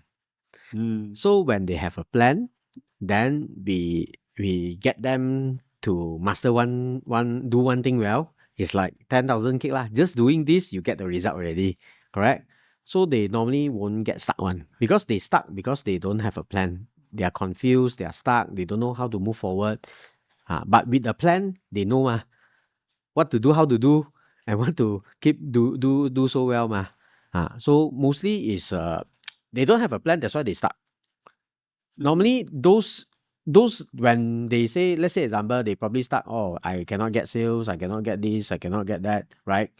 So what is the problem? They don't have a plan. So when we work with them, identify all the challenges, their strength, their weakness, right? Eventually, we work out a plan. So from A to B, then we come up with a C. Then with that, what is the one thing we just do well? Just like yesterday, I go to my coaching client, we do the PMS. So they write so many things. Then collect payment, give point, all this also give point, what also give point. I say, maybe not like that, bro. I say, can we just do one thing? Okay. Then we think, what is the one thing? If this person go to this client office, their client office, and support them, then come back with a sales order, then you just give them point, right? Okay. So they just do one thing well, support the client, get the sales order, can lor.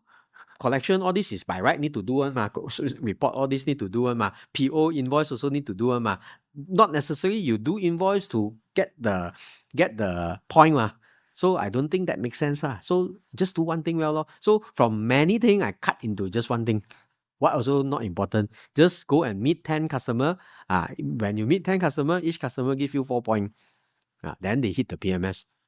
Then everyone want to what lor? So just do one thing well. So that's why it's always the plan. Why clients start? No plan. Then eventually after the session, he say, wow, if I duplicate 10 like that, everyone just do like that, my business cannot stop. Yeah, that's why I tell you, if you say you want 100 million, why you want to so slow hire people? If one person can bring you 300,000 a month, 1 year is 3 million. So how fast should we hire? We should hire them very, very fast. Why you want to wait 3 years to hire? You should hire them 3, 5, 10, like that. Right? Eventually, that's how your business grows. Yeah, I think very good. I think what you hear, what I hear just now, I say no plan, right? I felt is really help them to see, right? Plan is help them to see. Maybe they cannot see, that's why they are stuck. I think the goal is, of course, the question you say when they are stuck, the answer is how to help them unstuck, right? The unstuck is why they stuck, they cannot see, right? So you help them to see, right? You give them a plan. The plan is to help them to see, right? And you help them to simplify, clarify, so they can see clearer, right? So, and ultimately, I think what you have them to find is that what is that one kick, right? I will say that one kick 10,000 times. We always say it, right? What is the one kick? We are not, Bruce Lee said that, right? We are not afraid of one kick. We're not afraid of men who know 10,000 type of kick, but we're scared of men who know one kick that practice 10,000 times. So this is also our core philosophy of 10x, right? So we want to help them identify what is that one kick that if they practice 10,000 times, it's a mastery and it's very scary. So I think what you help them to find is that one kick rather than so many PM, so many kick, right? Just follow that one kick, right? So that is the one kick. And just like the quotes that I always share, right? Is be their ways, clear their haze, and help them win the race, right? So is what I always tell people. Yeah, our job is to be their ways. We give them the plan, right? I'm your ways, like that. I help you to clear the haze. The haze is like do this. No need, just do this only. And then you will win the race, right? So I think that is when they are stuck, we need to help them unstuck in this way. Very good. Next question. Okay, this part just now is more on the coaching mastery. Now it's more on retention, right? How the client keep repeating, growing with you. So the long-term value creation. I know many of the clients stay for you with years. They're only 5 years, but some clients already 5 years, 4 years. 4 years because they only engage you for 4 years, 3 years because they only got. So all your client retention is very, very high. Why do you think they continue working with you? Of course, I think when I ask this question, I have two worlds of different. For some coaches who have low retention, they will always ask, how can I retain? But interestingly, those I interview people like yourself, right, Nick, Paul, those with high retention, they didn't actually work on the retention, right? So, maybe I hear from your perspective, Yeah, I never think of retaining, how to retain, or maybe I need to do relationship better, maybe I need to do this better, maybe I need to do this better. I never think like that. So I just feel why they retain or they want to continue is first law is I always come with a plan. right? Come with a plan, different perspective, right? Ultimately, like we mentioned, the goal is not knowing what to do lah. The goal is how to win lah. So I feel that my value added into coaching session is bringing them how to win, so that they can taste the victory, right? Imagine they never try this victory, they never break through like this before, right? So we keep breaking through. So the value that we bring in is the perspective, how we help them to plan to win, right? So I think then of course they also execute the based on the practice plan. Just like I just think back lah. Let's say like your Seven Samurai. When we come in Seven Samurai, what do? You give us one manual. Okay, beginner, you need to train like that. Week 1 you train like that. Week 2 you train like that. Week 3 you train like that. Week 4 you train like that. That is super valuable. But most company don't have something like that. So eventually, when we help them to build, to formularize their business, we find the truth, right? Eventually, like I mentioned, they could have the biggest weakness when we started coaching. But what if it turns into their biggest strength? Wow, unstoppable. So I think the value that I bring is how to win. Very good. I think it's very clear. Your focus is just helping them to win. When you help them to win so much, you don't even need to worry. Again, the focus in and out lah. You focus so much out that you just want them to win, and you help them to create result. It's almost no brainer. I mean, why would I think of not? Go on. Yeah. So I think that's very clear. I think in last few days when I spoke to Nick, he said sometimes he said I will ask, but sometimes I may not ask. He will think that give me one reason you don't want to renew. Right? I mean, he won't ask, it's in mind. He said, how possible, right? So, but sometimes if he felt that the client doubting, sometimes they are, there's so many things, they could lose focus.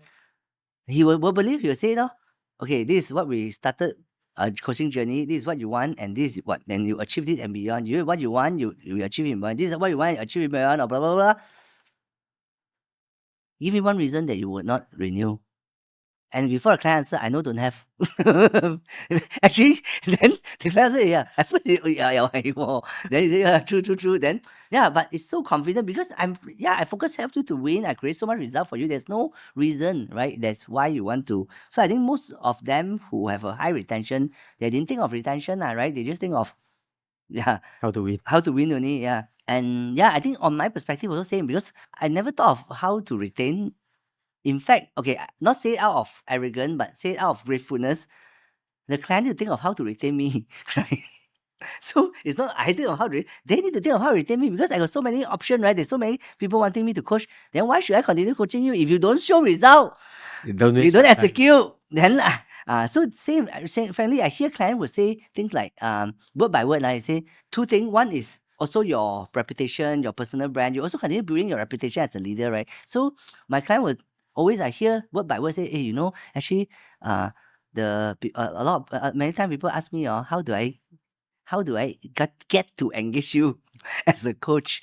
That I only have so limited slot, and then and now people I'm to operate, I also don't take. Say then people ask them, how do you get Joshua to be your coach? Not how do I like now I'm asking how do I get them to be my client? So is that how do you get Joshua to be your coach?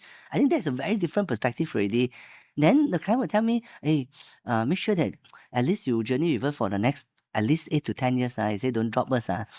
So, of course, again, I'm not saying out of arrogance. I'm saying very, very grateful. I understand. I think I treat every client sacredly. I really respect or honor them. So, but of course, I felt good also, lah, right? That's why I say because my focus is to really to add value, to help them to win, to grow. So then the question is not how do you retain your client, right? They want to retain you. If you're so good, you added so much value, why would they want to stop, right? Yeah. So I think that should be the focus. That I think the question should change.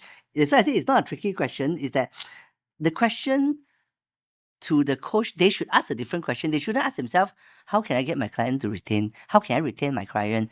I think that already a wrong question. You should ask, "How can I add so much value, create so much result, help them to win so much?" They are thinking how to retain me, right? So I think that is the Correct. It's a very, very different perspective, lah. But imagine if you have that perspective again with humility and gratefulness, and respect. But if that, then there's no worry about retention, right? So, and also I always say that actually it's ultimately also about relationship and memories and matters. I say our slot is that's all. Now 8 max. How can Yeah. you take more? No more. And this age probably could be the rest of your life. It could be someone that you grow up with them, you scale, grow, and see them transform their marriage, family, see their children young to big. So yeah, at the end of the day, I saw my client's son is like, hey, I remember he was like, it's very small only. Why now taller than me already? Like I see them grow the journey and so yeah, I think sometimes it's really we also value that journey, that only that few relationship that we can grow. So that's why we also value that so much. That's why you choose a client. Your client choose you, you also choose a client. You only choose a few that you can really grow with them and see them grow, transform. Even one day they listed, you see in the board. And yeah, so that's why I say we must also value our slot lah. Yeah. Our slot, our capacity to coach. But of course, having said that, we must keep getting better and better, being excellent, mastery in what we do. Next is what kind of transformation usually happen for client to stay long term? What kind of transformation they see? The longer you see, the longer they stay, you will see their leadership transformation. I think that will be something most valuable lah. Because when the leadership transformation, you will see them able to build very strong team. Because the team, what I like is the team actually grow and transform. Not just the leader. The team, because of the leader transformation, the team also grow and transform. They become better, right? They become sharper. They become more competent, right? So the capability is very different. So the longer we coach, we can see their teams are solid. But at the beginning, when we go in, it's like here and there, right? It's like not focused. It's like what? But over the time, you can see they are very sharp. Just like the 10,000 kick, just doing one thing well. That is the dangerous, I would say. So strong culture eventually build, strong leadership, strong system. So they think like system. They don't think like trading, right? They think like system. So they are more confident to hire more good people, great people, right? Last time when they before that, they cannot manage talent. They can bring in talent, but they cannot manage talent. But the longer they stay, their leadership improve. You can see them managing talent, and the talent also want to follow a leader like that. So that is something that I see most valuable lah. So this is, I feel, in coaching, money cannot buy one. Result, all this is bonus lah. You pay me, I give you 10x result. That is must lah. But this one is definitely something leadership right? It's definitely not something that you can, because they model us. Then we have to walk the talk, tell the truth, speak the truth, live the truth, and walk the truth with them, right? Eventually, they will want to model us. Then when they model us, their team want to model them. And that is the whole leadership transformation. Good. So what I say what kind of transformation, and the biggest you see is leadership transformation. When I say leadership transformation, meaning in multiple perspective, it could be able to build a strong team or strong talent, attract strong talent, build a strong culture, a strong system. All this is also because of leadership, because he rise to that, or she rise to that leadership. They're able to attract strong talent, build a strong team, build a strong culture, build a strong system. All this is part of the leadership transformation that you see. And the 10x result is a outcome, or it's a byproduct, or it's a given, or a must, right? It's a journey. But it's this leadership transformation that is you cannot buy with money, right? So last thing I hear is modeling, right? You help they model after you or after us, then the team model after them. So yeah, great. Very powerful. I just have one last question. If you could bottle you call it success, or your formula, or your principle into a 3 principle, right? What would they be in your coaching journey? How you help your client to win, from all the way from attracting, we have the ABC excellence, right? 10x, attracting excellence, BSC excellence, coaching excellence. All this is part of the package, right? So if you could sum up your result in these 3 stage, could be attraction, BSC, or coaching excellence. If you put into 3 principles, what would it be? So first, my one is a 3P. So 3P is First is preparation.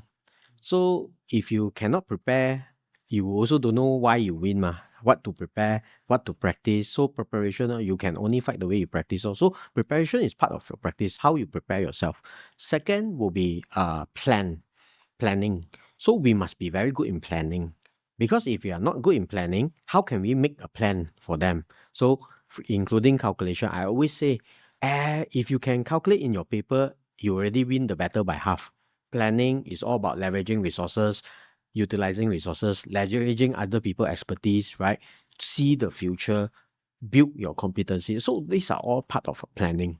Then performance, the last one will be performance. So we need to keep measuring performance, right? We need to design towards performance. We need to design towards the outcome that we want, right? What is the performance? So we need to keep measuring performance, raise the performance, raise the standard also. Eventually, I feel this is my way of doing things. So strong in preparation, strong in the planning, and also strong in measuring the performance. Wow. Maybe if I can just ask one more bonus question now. So Can. if a new coach join you, if a new coach, let's say now someone in your team, your igniters come in, very right mindset, skill set, tool set. In fact, it's right. That means his business also doing well. Now he want to add value to the entrepreneur. But of course, he's low. Even their business is so big. We have coaches coming with few hundred million business themselves, but they can be very low confident as a coach because they say, I'm an entrepreneur. I know how to do, but I don't know how to teach, right? So if they kind of say, Steve, I want to be a good coach, right? I've spent my half of my life doing the business. Now I want to be a good coach. What should I focus on in my first 12 months to succeed? I don't need to succeed in 1 month, but I will give a time, right? I want to long term, second half of my life, I will really want to help other entrepreneurs. So should I focus on my first year to succeed? Team lead will determine their success. So if they don't know how to find their team lead, so they will know how to do only, but they don't know how to win. It's the team lead that is chatting for them. This is what you need to do. This is what you need to know. This is how you win, right? So if they don't know how to find the team lead, they don't know how to leverage the team lead, they will lose the game. So they will do a lot of blind move. They will do a lot of things that don't create result. Working with the team lead will determine the chances of success in their 10x journey. Because the team lead already know how to win. Why don't you go direct with the team lead, right? Work with the team lead, follow the team lead, go coaching or whatsoever, correct? I would say it's team lead. Their success will be at the team with the team lead. Okay, so now you say, okay, I found the team lead, which is you. So now I join your team. What should I do in the first 12 months? Okay, so now I hear you. I want to work with you, as a team lead. What should I do? My focus as a new coach, what should I do to increase my chances of success? Offer yourself to the team lead. You want to follow him for co-coaching or assist coaching, right? So you will see different exposure, different ways, different mindset, different method or techniques, So same like why I say this is important. If we are in coaching, we don't understand the language of coaching, we cannot coach one.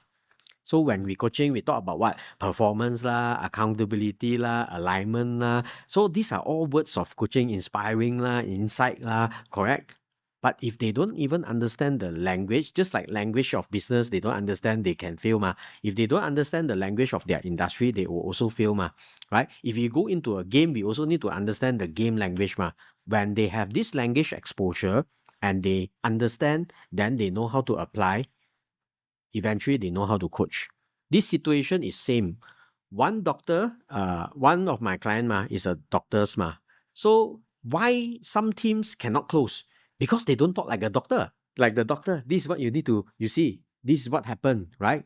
This is why it's happening, right? The doctor is very good in explaining why is it happening. Then eventually, this is what you need to listen. You need to do this, you need to do this, you need to do this. Speak like a doctor. Right? If you cannot speak like a doctor, people don't trust.